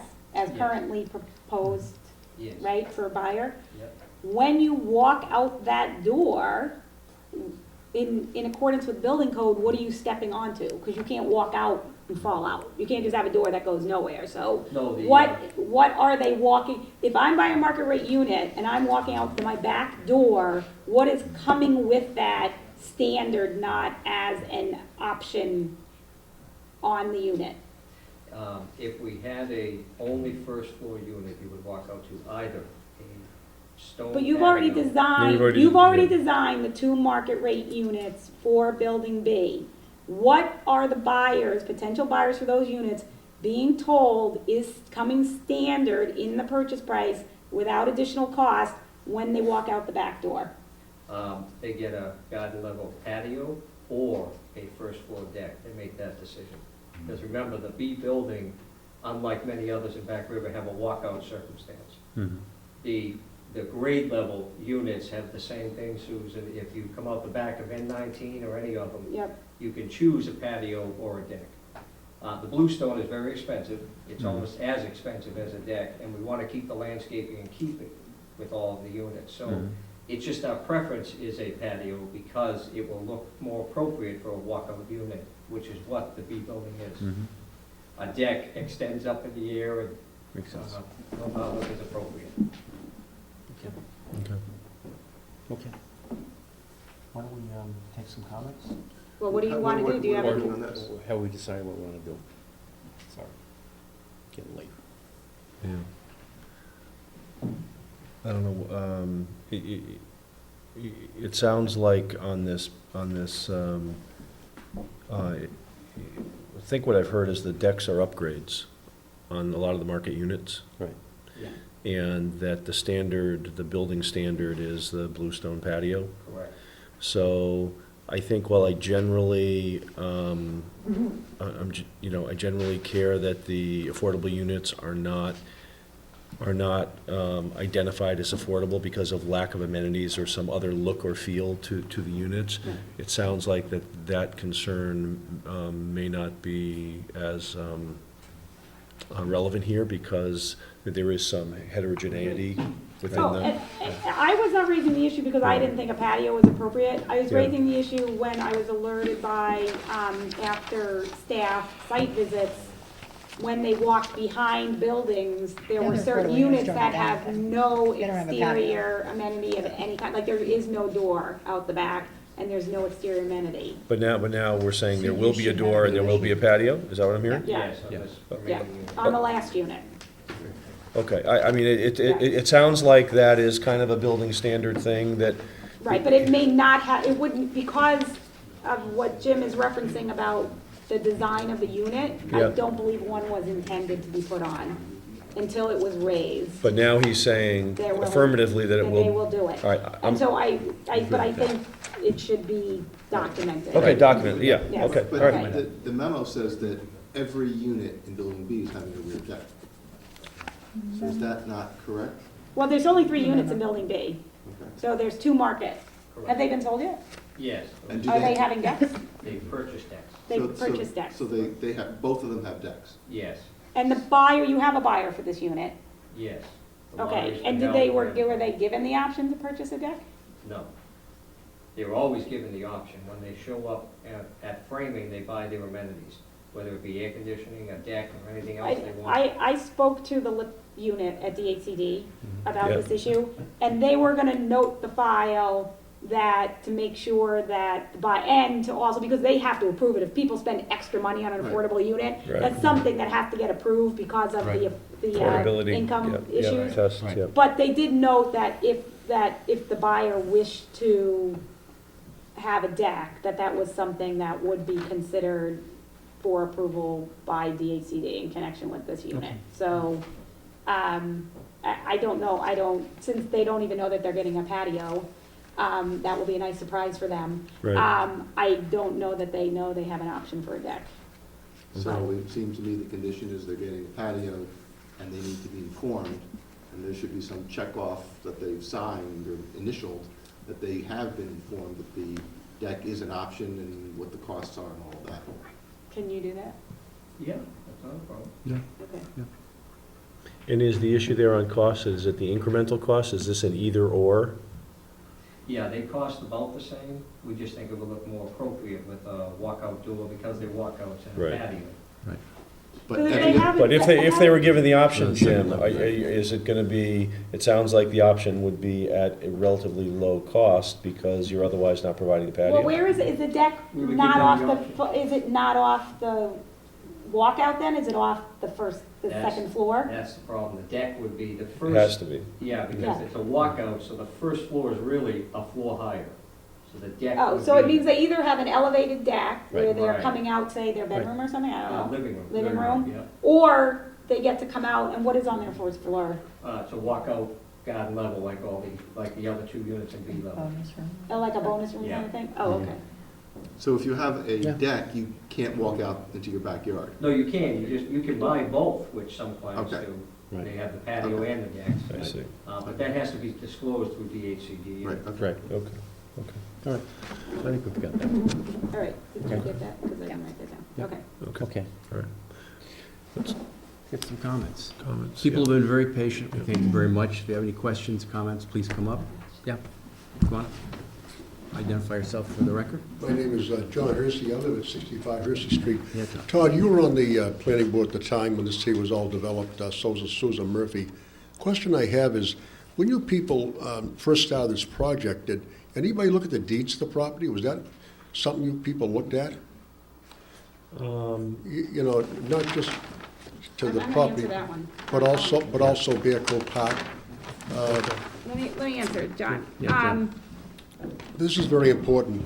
No, it is an important issue, so let me answer it for you, okay? Because I know you've been asking it, so let me answer. At the time, Todd, you and I, there was a team that the Board of Selectmen had put together. Phil Edmondson was on it, you and I were on it, not as planning board members, but just as residents. Right. There was a liaison from the advisory committee, I think Mr. Hoffman from Sports Partnership was involved, there were a lot of people involved. The original development agreement did not contemplate this drainage basin, Correct. and that was what was approved at town meeting, that's what you and I worked on. Correct. Subsequently, 3 amendments were done to the development agreement, those were done solely within and I just want to add that Jim Toomey was town council, Right. was counsel to the town, and his name is, the notice address is counsel to the town, and he had final input to the Board of Selectmen on every aspect of the agreement, from the beginning, first, from the original agreement through the amendments, Right. and through the closing. So, post-town meeting, I don't recall having any involvement in the amendments. In fact, they had to do with some environmental conditions that I found or whatever, I don't think, and were you? No. I wasn't consulted. So when it got to permitting and the issue of the dagger came up, there was a significant amount of public discussion and debate about the dagger and easements and drainage. And in fact, Todd and I are on record, you know, kind of saying, giving our personal opinions about it. At the end of the day, the Board of Selectmen made a decision after consulting with town council at the time. And that was a decision that was made, and neither Todd nor I nor the planning board were in part of making those decisions. Right. And neither were we part of any closing documents or deed documents. But, as I think you were at the planning board meeting, as I explained, because there was a question from Mr. Tondorf Dick about it, once an applicant comes in and states, we have legal property rights to use certain areas, the board's obligation is to decide on the merits and not to investigate who has what property rights. It's not, the board has no authority under the law to do that.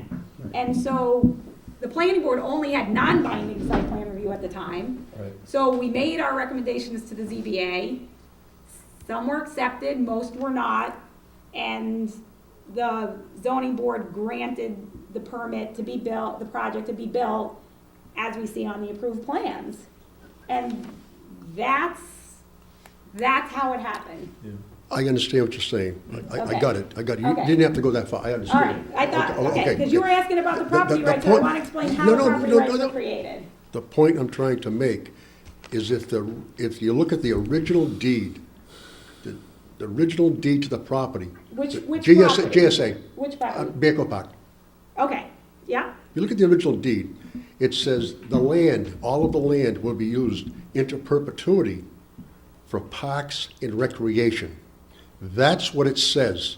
right. Okay, so if you look at the Dagger parcel, that's park property. And also it states, no structures shall be built. Now you have a drainage easement structure there. That's a structure. That should have never been allowed. I'm just trying to tell you the record, I'm just trying to tell you law. Right. Okay, because we're gonna research it, okay? The fire department had no right to issue those blocks that go into the park off of private property. That's the developers, that'll make the development look better, not the park. That was for his glorification, not ours. There was no right for him to do that, So John, what's our remedy here? okay? No, well, but it's not that the fire department He had no- approved it had no- happening, had- there is already pavement out there. Already pavement there. There's already pavement out there Right. today. Yes. Who approved it was the Bear Cove Park Committee that does have jurisdiction through our general bylaw over the park. They authorized it, the only role of the fire department was saying, we think it's strong enough to hold our fire trucks. So I agree with you, the fire chief had no authority. But the Bear Cove Park Committee is the one who approved it. And also, the other one who said it had to be okay from a permitting standpoint was a Concom. They said, from an environmental standpoint, it's okay. So the party with jurisdiction was the Bear Cove Park Committee, and they did okay it. So that's how it happened. But I know that there's questions about this. I have been working with the Board of Selectmen's office and the town administrator, and we've been discussing all of these issues. And there's going to be more discussions about it, because we have a list of things that we are remedying for the National Park Service, and those will be public meetings when they're discussed at the Board of Selectmen. Also, there is no third-party agreements. They're not allowed. Okay, it's only between the Board of Selectmen and the Bear Cove Park. Okay, Right. now, okay, as long as, okay, one more issue. The other, a couple of nights ago, at the planning board, I wasn't allowed to speak because I would have brought this up, but I was shut down. And I feel bad that they didn't listen to me. They're not gonna recommend that the Back River condos put that sidewalk in. However, they did recommend then to put the gate, if you know what I'm talking about, so the people, that gate, and Mr. Clancy's gonna give an handicap accessible ruling on that issue. Okay, on that gate now, I just concentrate on that gate, that is an egress. Now you're turning that into an egress. Hear me out now. Now it's turning into, if you listen to what they have to say, you're turning it into a bus stop. Because the issue was, what they brought up, and not this last meeting of the planning board, but the one before that, when they had a split vote, the biggest thing was Judy Sneath spoke up and said, you know, just today, I was down at Beals Cove, and they have a sidewalk, and I noticed kids were standing on the sidewalk for the bus. And you know, in the snow, when it's all piled up there, if there's no sidewalk there coming into Back River, then the kids don't have a place to stand. And Sarah Corey was on board, and all of a sudden they came up with, well, here's what we're gonna do this last meeting. We're gonna have the egress through the gate, and the bus can come in and pick it up. Well, that's not allowed either, because that is Bear Cove Park. Lynch Field is Bear Cove Park, okay? And the parking is not allowed for the condos to park there. It's not allowed. It's for park and recreation use only. Now, the important thing on this gate is the fact that, okay, you're allowing an egress. That's an easement. Okay, that's what you're allowing. There's got to be a curve cut right there, come out the door, there's going to be a curve cut right there. You're allowing an easement over a private property onto Bear Cove Park again. So think about that. And that's all I have to say. Thank you very much. Great, thanks, John. Is there anyone else?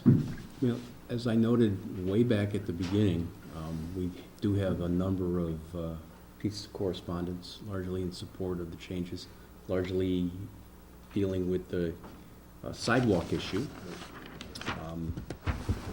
Those are on the record, so. I think Don't see the only anyone one else. we left open was the Just part, gonna the ask. paved area in the back. Great. Right. You mean D? Yeah. Right, how we handle that, whether that's a variance issue or if it's covered through the language in the existing special permit.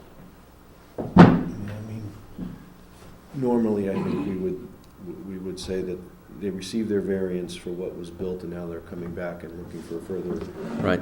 encroachment into The setback. and therefore they need a new dimensional variance. I mean, that's how we normally, right?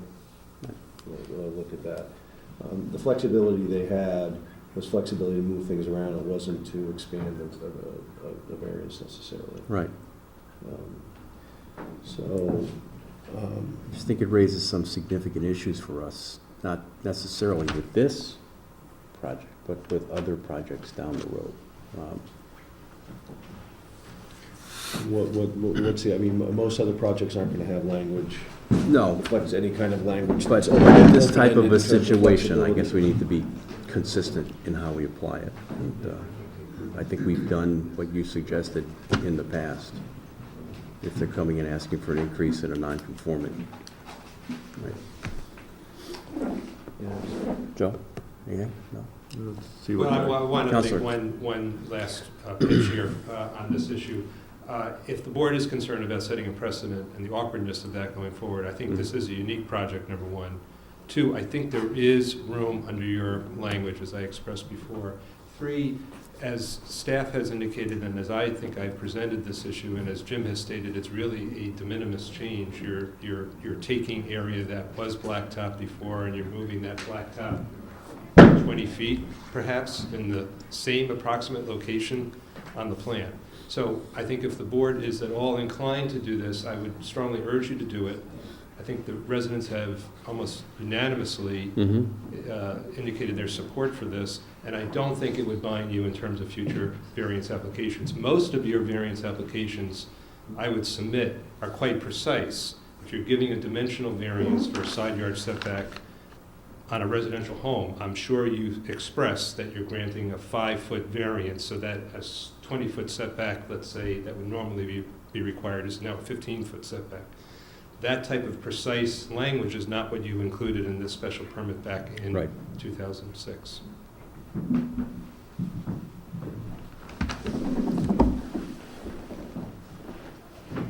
Mr. Isidore. I just talked to Bruce Tuttle. I don't know if this helps at all in terms of trying to do this analysis, but you're to some extent trying to figure out how to put a square peg in a round hole and make it fit. Right. Because everybody wants to do it. And I haven't talked to Mark or Jim, but if in fact you're doing grass pavers, which in theory is not paving, but is some form of landscaping, so in a sense this is still a buffer zone, I don't think we'd have an objection to that. I don't know if Tom would, but that would create, it would look like the park. But we would know as people living in the units that we could park there because that would be part of the permit. And guests could come and park, but it wouldn't be the first choice because people coming in wouldn't even see it as parking spaces, but it would be available. And maybe that helps you with respect to this issue of whether there's still a buffer zone. Yeah, it's almost, yeah, I mean, does it change if there's still a buffer zone, it's still a permitted encroachment, extension of it? Yeah. Or if it can be considered landscape. But it says can, right. Is it a landscape? Yeah. What about the other adjustments Cars all parked around the on property? grass. Because we're Right. getting the final plans. Are there other encroachments there? None that we feel are there's- impermissible, so there are some that may be exempt under projections. Correct, yeah. Right. Yeah, there's a deck So on they would Building be- J there. Yeah. Exempt.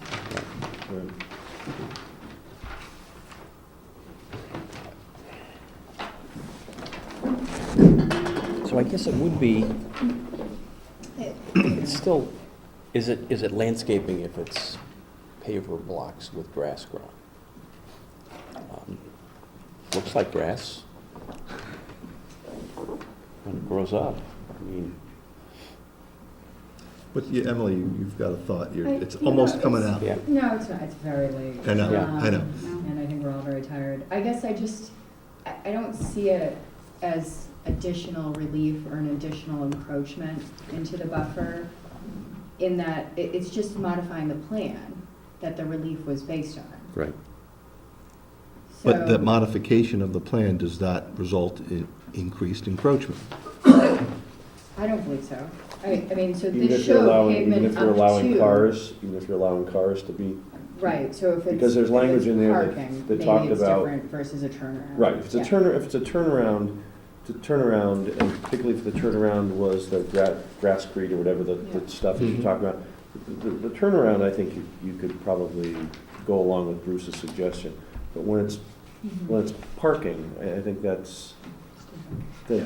might be different. Can I put a bluestone patio there? That's what I'm thinking. No. The second floor deck. No, you can put an independent deck. How's that? So anyway, I mean, again, I actually think the development Yeah. would benefit from 2 parking spaces. Yeah. It's more of a narrow legal question Yeah. that we usually look to you to answer Right, for us. But the problem is I'm looking at a roadblock here. Yeah.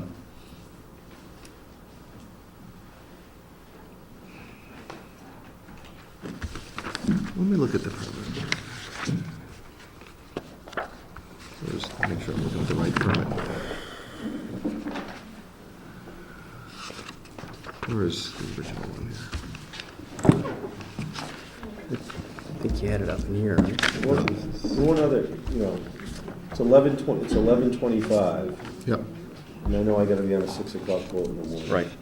So if this is something that where we think we need additional time to consider this request because it is nuanced, then Here it is. I don't, I'd certainly be amenable to a motion to continue. Yeah, because we haven't had a discussion of the percentage. Yeah, we Right. have a lot, we still have a lot to talk about. It's 11:25. They're Right. gonna throw us out of the building anyway. Right.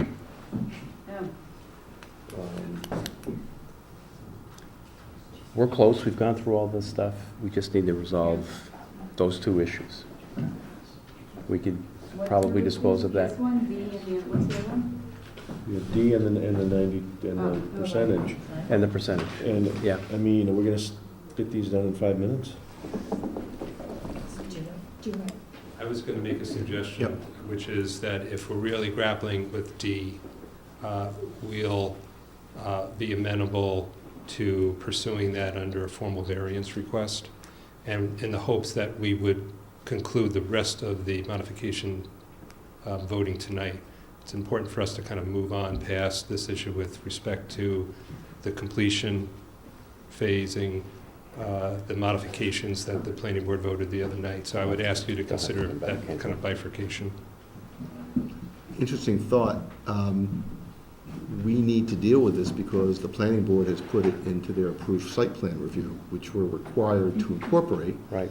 And in order to incorporate it, we Yeah, need to that's right. address the issue. So I don't know if we can split this issue off because it's in the planning board decision. Right. Let me, Yeah, Emily and I actually discussed this today, and Emily actually was kind of very helpful in kind of, sometimes her being relatively new and reading something fresh after we've all been reading it for years, it's very helpful.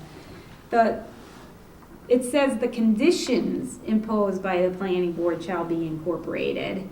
And the Board of Appeals may add additional conditions, but may not remove conditions, or, modify except as follows. The planning board was voted to approve this modification. It was not a condition. So the question becomes, if the board says, if that's the same thing. So they're approving site plan modifications based on their site plan review criteria. Right. You have different criteria, so you have to go through your special permit, or Right. perhaps as the case may Right. be, variance Right. findings, and if you can't meet the findings, then it can't happen. Like, for example, the planning board and the ZBA might approve a project that the Conservation Commission says we just can't approve. Right. Right. And therefore, it can't happen, even though for their own valid reasons, the other permitting board said you can do it. Because under their criteria you could, but under the Concom's criteria you couldn't. Right, but the difference here is that we required under our bylaw to incorporate. Incorporate the conditions. conditions, So- not the approval. So are you saying that as we go forward with other projects, that if it's not a condition, but as part of the site plan approval, we don't have to include it? Well, this very rarely comes up, because usually the planning board is approving a site plan subject to conditions. It is very rare that all they're doing is saying, you're tweaking this, you're tweaking that. The only reason you're doing it is because you're saying it doesn't comply with the bylaw and it requires a variance. I mean, I would say that if you choose that route, that it would be, you may want to do a memo to the planning board that kind of explains it, so that they don't feel that it was a arbitrary, or, just a disregard of their decision, but explains it in the context like I just explained it, similar to the Concom couldn't approve something because it just didn't work. This just didn't work, even though the intent of creating the parking was valid under the criteria, it doesn't work from Within a special permit. a special permit. I mean, I would just suggest that maybe some communication as to why you didn't would be nice, Yeah. but, it's not a condition, it's a site Yeah. plan change. Okay. I mean, for example, they have a condition saying you have to make this handicapped accessible. You can say, well, we don't think it has to be handicapped accessible, so, well, what, that's the kind of thing you can't do. Right. Throw out a condition that they felt was important. Right. Mr. Isidore has a comment. I've actually given a lot of thought to this whole issue of how that goes together. I think you can avoid all of that because you're really getting into some fairly difficult areas. Correct me if I'm wrong here, though. If you got this relief from the original special permit and somehow this was a turnaround area that you were talking about that's related to some form of emergency access, that's allowed. And therefore, if that's allowed, we don't have to call it a parking space. Okay, you got an approval from the planning board, so you deal with that however you're doing it, but you just basically can approve it as part of the turnaround emergency, make it grasscrete, it therefore isn't identified as parking space, there's no prohibition about parking on it, and I think it then fits within the original special permit, you don't need to file for a variance, and that way they're not coming in again. You found a way to grant the relief, you grant it, okay? We know what it's for, we know where we're gonna use it, it can get built, it's gonna look like grass, it's landscaping. If you look now between Huron and Osprey, it just looks like the rest of the lawn. And so I think it'll look good, it'll accomplish both objectives, we won't be filing again because in fairness to both the developer and the condominium association, part of this joint application was, yeah, you can take the 4 feet of the roadway down, and you can narrow that, and in return for that, you'll do a parking space and so forth. So we're going to get into situations where where some of this is Right. part of the quid pro quo of the joint application isn't getting met. So if there's a way to just do it all at one time, I think it's easier for the developer, it doesn't get extended, and it works, and it fits, and it's a unique situation, and it won't come up again, I I like promise. that. Except the planning board Yep, decision okay. says it's for 2 parking spaces. I know. Right.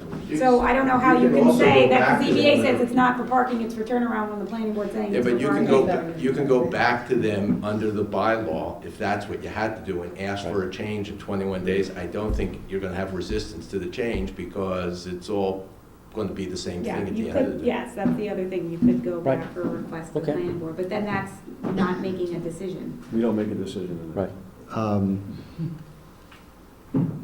I thought you were concluding this wasn't a condition, that the parking, No, that Bruce is raising all these other alternatives, it's not a condition. so we don't have to go back to the planning board.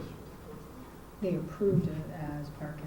They approved it because it was even though it just says additional Yeah, paving. but it's not a condition we need to incorporate, because it's not a condition, is what I thought was your conclusion.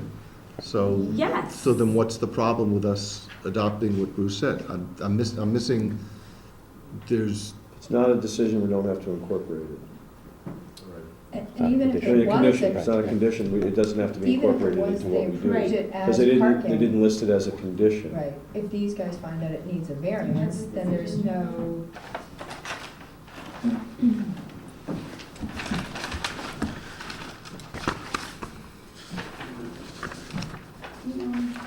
No law is perfect. So there's some things that just could not be anticipated. Especially that. so they're conditioned, so they No, approved so the this is a two vote, so this is a motion. parking Right. spaces They in voted to area add D, 2 parking spaces. but the applicant provide an updated parking count to the board. Well, that's a condition. The submittal of the parking count, yeah. That's a condition Yeah. that attaches to that. Okay. To that approval. yep, So, Joe. Just a point of reference, if you're approving it as, and I'm not reading what they said, if you're approving it as part of the special permit for turnaround purposes and it fits, you're not prohibiting parking, okay? So the idea that it's an emergency turnaround but people can park, okay, and it's not being prohibited, it fits their condition, okay, and at the same time fits your ability to amend, I think. If not, you go back to them. I don't think they're gonna have a problem with this, but I'm trying to get it done. I think it should maybe be withdrawn, I mean, you had represented that it could be withdrawn. Well, but what I've been hearing is then, if that's a condition to the planning board's site plan approval, then we still have to deal with it. It was a Yeah. condition to the addition of the 2 parking spaces, that they Right. provide an updated parking count, so that. Right. But So if that you're not the, approving that space because it requires A other variance. relief, Right, then, we issue a memo back to the right. planning board. I'm just surprised this wasn't flagged at the planning board level. Right. Um, We're here, so Okay. here we are. You can supplement it, right? You can supplement it with turnaround. well, we can, yeah, Well, we can add So that's conditions, we can add turnaround. conditions. So it's not flagged at the board because the planning board's not looking at the special permit criteria. They're Well- looking at their site plan review. This isn't a special permit, this is a zoning requirement, this is a setback requirement. Right. No, but this is in the special permit provisions of section 4E, Right, that they're not be parking in the buffer area. So they're not reviewing, they're reviewing it under their site plan review criteria. the question was asked by a member of the planning board. So maybe it came up. Okay, so.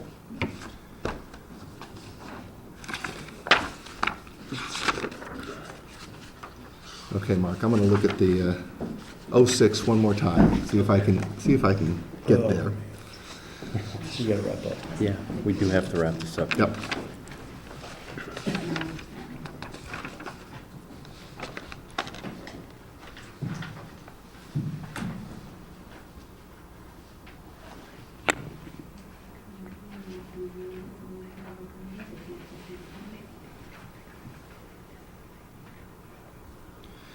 What is our procedure if someone wants to modify a variance? Is there a substantiality criteria that we use, or any change to a variance requires a new variance hearing?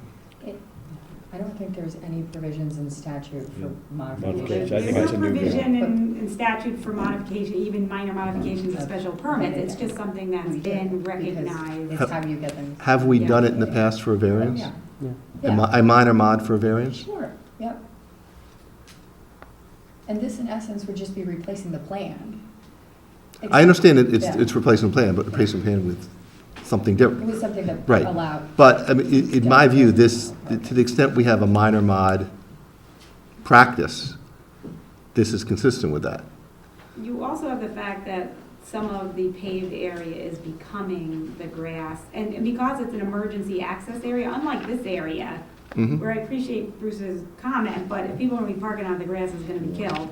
Whereas putting the grass pavers on that portion that's where the C is, which is on the Yeah. property, it's really gonna look like grass because no one's ever driving over it, it's emergency access. Right. And hopefully, it's never gonna be used. So 99.999% of the time, it's gonna remain untampered and it's just gonna look like grass. Okay. So if you dealt with it in a variance, you could consider that, one, it's being replaced in kind. I don't know if you would, but you might consider that. It's a point we heard earlier. Yeah.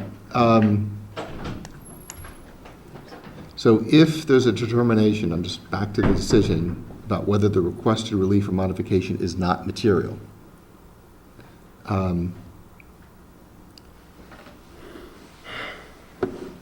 Then I think we can stretch this. It's language in a decision not to be repeated. Right. Have they applied for a modification of variance? I'm sorry? Have they No. properly No, applied? they have not applied for, I mean, that's the problem. But a minor modification wouldn't require notice, But and didn't- conceivably, everybody's But noticed. didn't Mark No, it wouldn't require notice, just, but Mark but offered it would to do require that, proper though. application, all right? Mark offered to do that, to apply separately, to withdraw the request. Right. Right, which is fine if we can do that with, I'm not hearing whether or not we have to address it because of what the planning board did. Because there's a requirement on the parking count. I believe that the analogy that I gave, Yeah, that if another board has concurrent jurisdiction and they have the ability to not allow something under their purview, right, that's gonna trump the allowance of something. Right. I kind of agree Because the with that. Concom can trump the planning board and ZBA, the Board of Health can trump all of the above. I Right. mean, Mhm. if someone says So no. who's trumping here? Nobody's trumping. Nobody's You just- if you don't trumping, it's comply just with they're your not, I don't mean trumping, I regulations, just then- mean, Yeah. if you have to get A, B, C, D permits, right, and one of them says no, it doesn't matter if the other three say yes. Right. That's how permitting works. Yep. You have to get all of the permit, you need to get all of the relief in order to get, you need to get all of the approvals to get any of the relief. right. Why is this not the same? It's not the same because we are required to incorporate their conditions in our action, and if we don't do it, we can't give any approval. Okay, so you could theoretically maintain the condition that there be an updated parking plan, which is gonna say it hasn't changed, because they're not paving this area. Right. Okay? Quickly. Sorry. I think it is Yeah. quick, Yeah. and I'm picking up on Ms. Murphy's point, which is that if the planning board mandated these spaces Mm-hmm, as a quid pro quo for something Yeah. else that Right. we're still asking you for, right, I agree with you, we'd be right on your bylaw requirement, which is that you have to follow their conditions. Mhm. But that's not what happened here. There is one tie-in to the modifications that they granted, and that was for the elimination of the sidewalk. mhm, In lieu of that, we're building this pathway to the park. But there's no other tie-in to this parking space. Okay. This was solely as a result of our request. okay, Okay. Yeah, everything that the planning board granted, with the exception Mark said, is relief they're giving. right. You know, I Okay. mean, I think that, So, you know, if it if had we. never been asked for, it never would have been granted. Okay. Okay, so we could do that subject to their withdrawal on this request, and I think there would be a requirement that they actually file for the variance on this. it's not like it's gonna be withdrawn and then no variance application comes in. Can I put you on the spot, because you were right there and there with me on this whole. Are you comfortable with how I'm analyzing it? Because if the planning board is in effect granting a variance, they're not. They don't have the authority to They do don't have it. the authority to do it. They've exceeded Right. their authority. Correct. So, Right. I mean, I think it's a conversation that probably has to happen outside of Correct. this Yep. application, just for clarification purposes, but you don't feel, I mean, the last thing I would do after 11 years is try to take, Right. detract No, from the authority of the right. board I think that they I sat exceeded on their for 11 authority. years. Right, So I agree that I agree on this, I think they have exceeded their authority. Yeah. So what's the proper procedure? Is it to go tell them, we think you need to revise in order for us to properly act? We think you need to revise your decision? Or, I mean. No, I think, I don't think so. Because what I if they think said no? It- And if Right, they've right. exceeded the authority, It's they've up, right, exceeded it's it. up to this board Right. to decide what the zoning bylaw requires. And if the zoning bylaw has a setback and they approve a site plan that infringes that setback, Right. that's our decision that it's ultra vires, that they just don't have that authority. Right. Yes, sir. I have an interesting take on this. Would it be more amenable to the board and consistent with your concern about what the planning board has done if you grant the modification, subject to the applicant submitting a variance application and you granting that variance application? No, we don't know. That way you are consistent with what the planning board has said. I think we're good. You protect your concern about the variance. We're way beyond. And actually, we protect the unit owners who want to make sure that they get these 2 additional spaces. The issue there is then if we ultimately deny that variance, the whole thing is unwound. Right. So we're not, we can't, Right. we Yeah, can't we can't do that. essentially prejudge the We can't, yeah. variance without there being a variance application in hearing, so. Right. And how we meet those conditions, I mean, that's Right. another thing. Right, Right. I mean, how we meet just the statutory conditions. Right, okay. we, yeah. Okay, Okay, so time's up. What do we do? are you willing to withdraw the parking and commit Item D. as a condition that you will actually apply for variance on that? Item D on the plan here. Do you Yeah, want them D. to withdraw, or do you want them to just deny that change? I'm sorry? To, To just deny the change as part of They're our, withdrawn, okay. Yeah, I would rather withdraw than you have you deny it. right, yeah, So, yes. okay. and put you on the spot, what do you think your chances are of meeting the variance criteria? I think under these circumstances, they're quite good. It's a minor Yeah, because I think, modification, I'm sorry? Wouldn't it just be a modification of the original one? You just have to find, still Yes. continue to find the. Yeah. the And Yes. findings. Yeah. I think that's the better way to do it. Yeah. Right, and Yes. your findings in your original decision said that the encroachments were de minimis, and I feel quite confident that we'll be able to Right. demonstrate that in this Okay. instance. Yes, okay, All right. I'm comfortable with that. Okay, we're comfortable with that, so. Percentage? What's your percentage discussion here, Joe? 92's on the table. Are we comfortable with 92? I'm comfortable, do we have the authority to do it? Yeah, it's relief from an enforcement Enforcement. action by the building commissioner. So our decision would be to direct the building inspector, building commissioner not to enforce this section. Or, No, I mean, until- well, I mean, you Or had to re- also said that they had Until such point. sufficiently, I mean, you had used some language Right, earlier. right, there's, the way I think about it is that the provision, the 85%, relates to satisfying what could be done up to that point. So for example, if we had approved a permit that said, only if there's 1 unit remaining shall you do this, that one thing that they had to do wouldn't be part of the evaluation at the 85% level, because it couldn't be done at that point. And so conceptually, I want to know that what's been done is all that should be done at this point. Mhm. And if they've done everything completely that should be done at this point, then I'm happy that we can direct the 85% be waived, or that actually has been satisfied.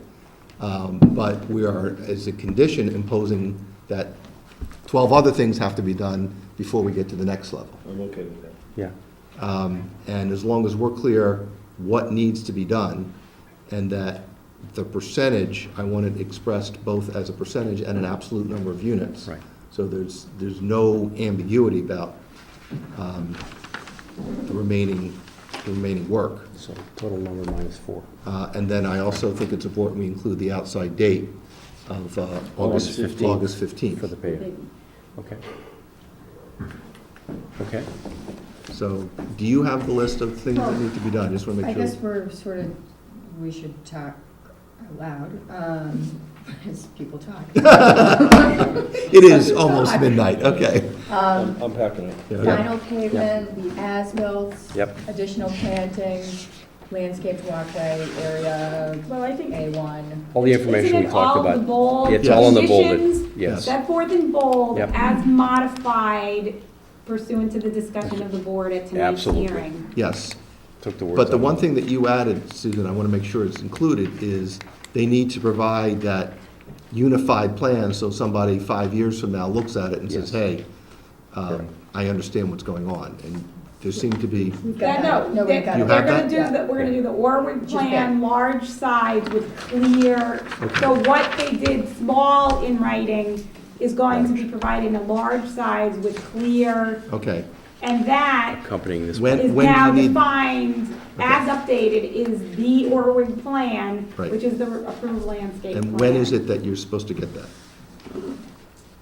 So in a large scale I- plan, we can pick a day, prior to the 85th percentile, I think is fine. or, you know, I mean, it can be later. how long is it gonna take you to do that? 5 days. Okay. Within 5 days. Okay, good. Thank you, Jim. I like that. Okay. Okay, so who's Okay. gonna propose the motion? You are. Yes, you Wait a are. minute, so let's look at section. I'm gonna ask 2. Susan for some guidance here. Oh, my God. No. Or I'll ask council for some guidance. Council. The motion that you would No, like all us right. to be voting on. Requested No, let's- modification. Okay, of it special says use. that Give an Susan a shot. occupancy Yeah. permit shall not be issued for more than 85% until all details of the approved plan or the approved stage of the development have been fully completed. Details shall be complete, shall not be complete until the building commissioner is present to the board of appeals. So we did get all this information. It came through the building commissioner, also came through the submissions. That the work's been completed to this stage, and that's all, you know, we don't have the building commissioner report, but he was here in the first hearing. So I don't know, we don't, you know, so I guess the question is, do you have a suggestion, you look like you have a suggestion, Emily? Yeah. Susan, didn't your memo say that Mhm. there isn't full compliance with the language of at this point? Right, well, it says, or the approved stage of the development plans have been, if it says, but there's that whole debate about whether it was. So is it that we're delaying the submission of the as-built and the building commissioner's report until the 92%? Because we're not gonna require that they do it twice for the 85th percent. Yes. And the 92%. We're sort of at this stage saying, we're Mhm. okay with these things, okay. Yep. So we're making a finding that the 85th percent work has been completed, and we're imposing a new condition that various things have to be done prior to As discussed. Well, you know what? any more than 41 units being granted a certificate. I'll of note that occupancy. section 2 does not use the word phase, it says stage, right? Right. Yes?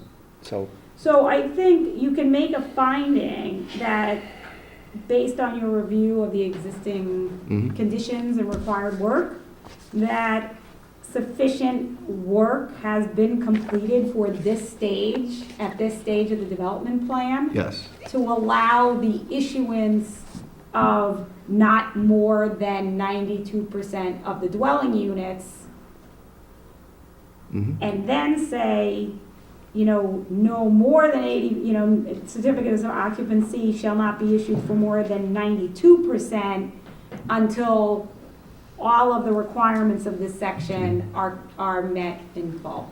Why don't we say 41 units instead of 92%? Okay, 41 units. 41 units. Right.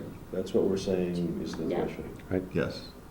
So I think you can use the, Okay. you know, because if there's a difference between, I think arguably there's a difference between the stage of the development plan and a phased plan, which Yep. we did not find this was. Okay. Yeah. So I think at this stage, you can find that sufficient work has been done for this stage Okay. of the development plan to allow up to 41. Certificates of right? occupancy for up to 41 units. Yes. Right. Subject to the following conditions. And included those conditions is that all the remaining work needs to be done by August 15th. All of the remaining work or just the paving? Paving. Because they may not be at Correct, 41 I'm sorry, units, right? yes. Yes, that's in there, in our marked up, Answer. right? It's subject to the following conditions, and the conditions shall be, those conditions set forth in bold in the Right. in the notes of the thing, as modified by discussion of the board. And there is also the requirement that the applicant file for the variance with respect to those 2 parking spots. All right, so I think one of the conditions has to be that, you know, I think it has to be noted that the board has, how do we note that part? Except for, wait a minute. But that you're granting a withdrawal request. for Okay, no, you know what you're modification doing? You are granting a modification to the special permit A2 in accordance with the modification plan, except for requested modification D. Yes. Right. And you're making a finding under IC2 that sufficient work has been completed at this stage of the development plan to allow issuance of up to 41 certificates Right. of occupancy. Right, but there's also the requirement they have to pursue getting these 2 parking spots. Well, why? Do they have to? Why do they What have if they to? don't want Because that's something that the unit owners want. Yeah, But but why then- do we, but why is it a care, why does the board care? I mean, I don't mean that the board doesn't care about the unit owners, I said, as a matter of the board's procedure, Yeah. are you going to require that they come in They for? don't. No. What if as between them, they decide they don't want it? The unit owners have the right to come in independently and request Correct. the change as Correct. well. Right. Then they're covered then. Then they're covered, right. Mr. Tadell, yeah, we're talking about conditions and stuff, but I could, just real quick. Just quickly, Yeah. the remaining 4 units should be market rate units, not affordable. One is affordable. One One's affordable, affordable. 3 market. Okay. Yep. Yes. Right. Okay. So moved. So, Second. Wait a minute, let me recap. Granting special permit A2 modification except for The park. request Yeah. modification D, and making a finding under IC2, Yep. Yep.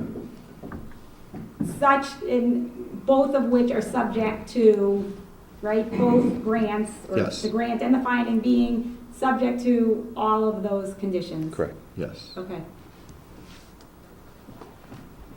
We'll review those Second. notes. A motion, some second, all in favor? Aye. Yeah. Thank you. Thank you. Thank you. Thank you. by the way. Appreciate your service.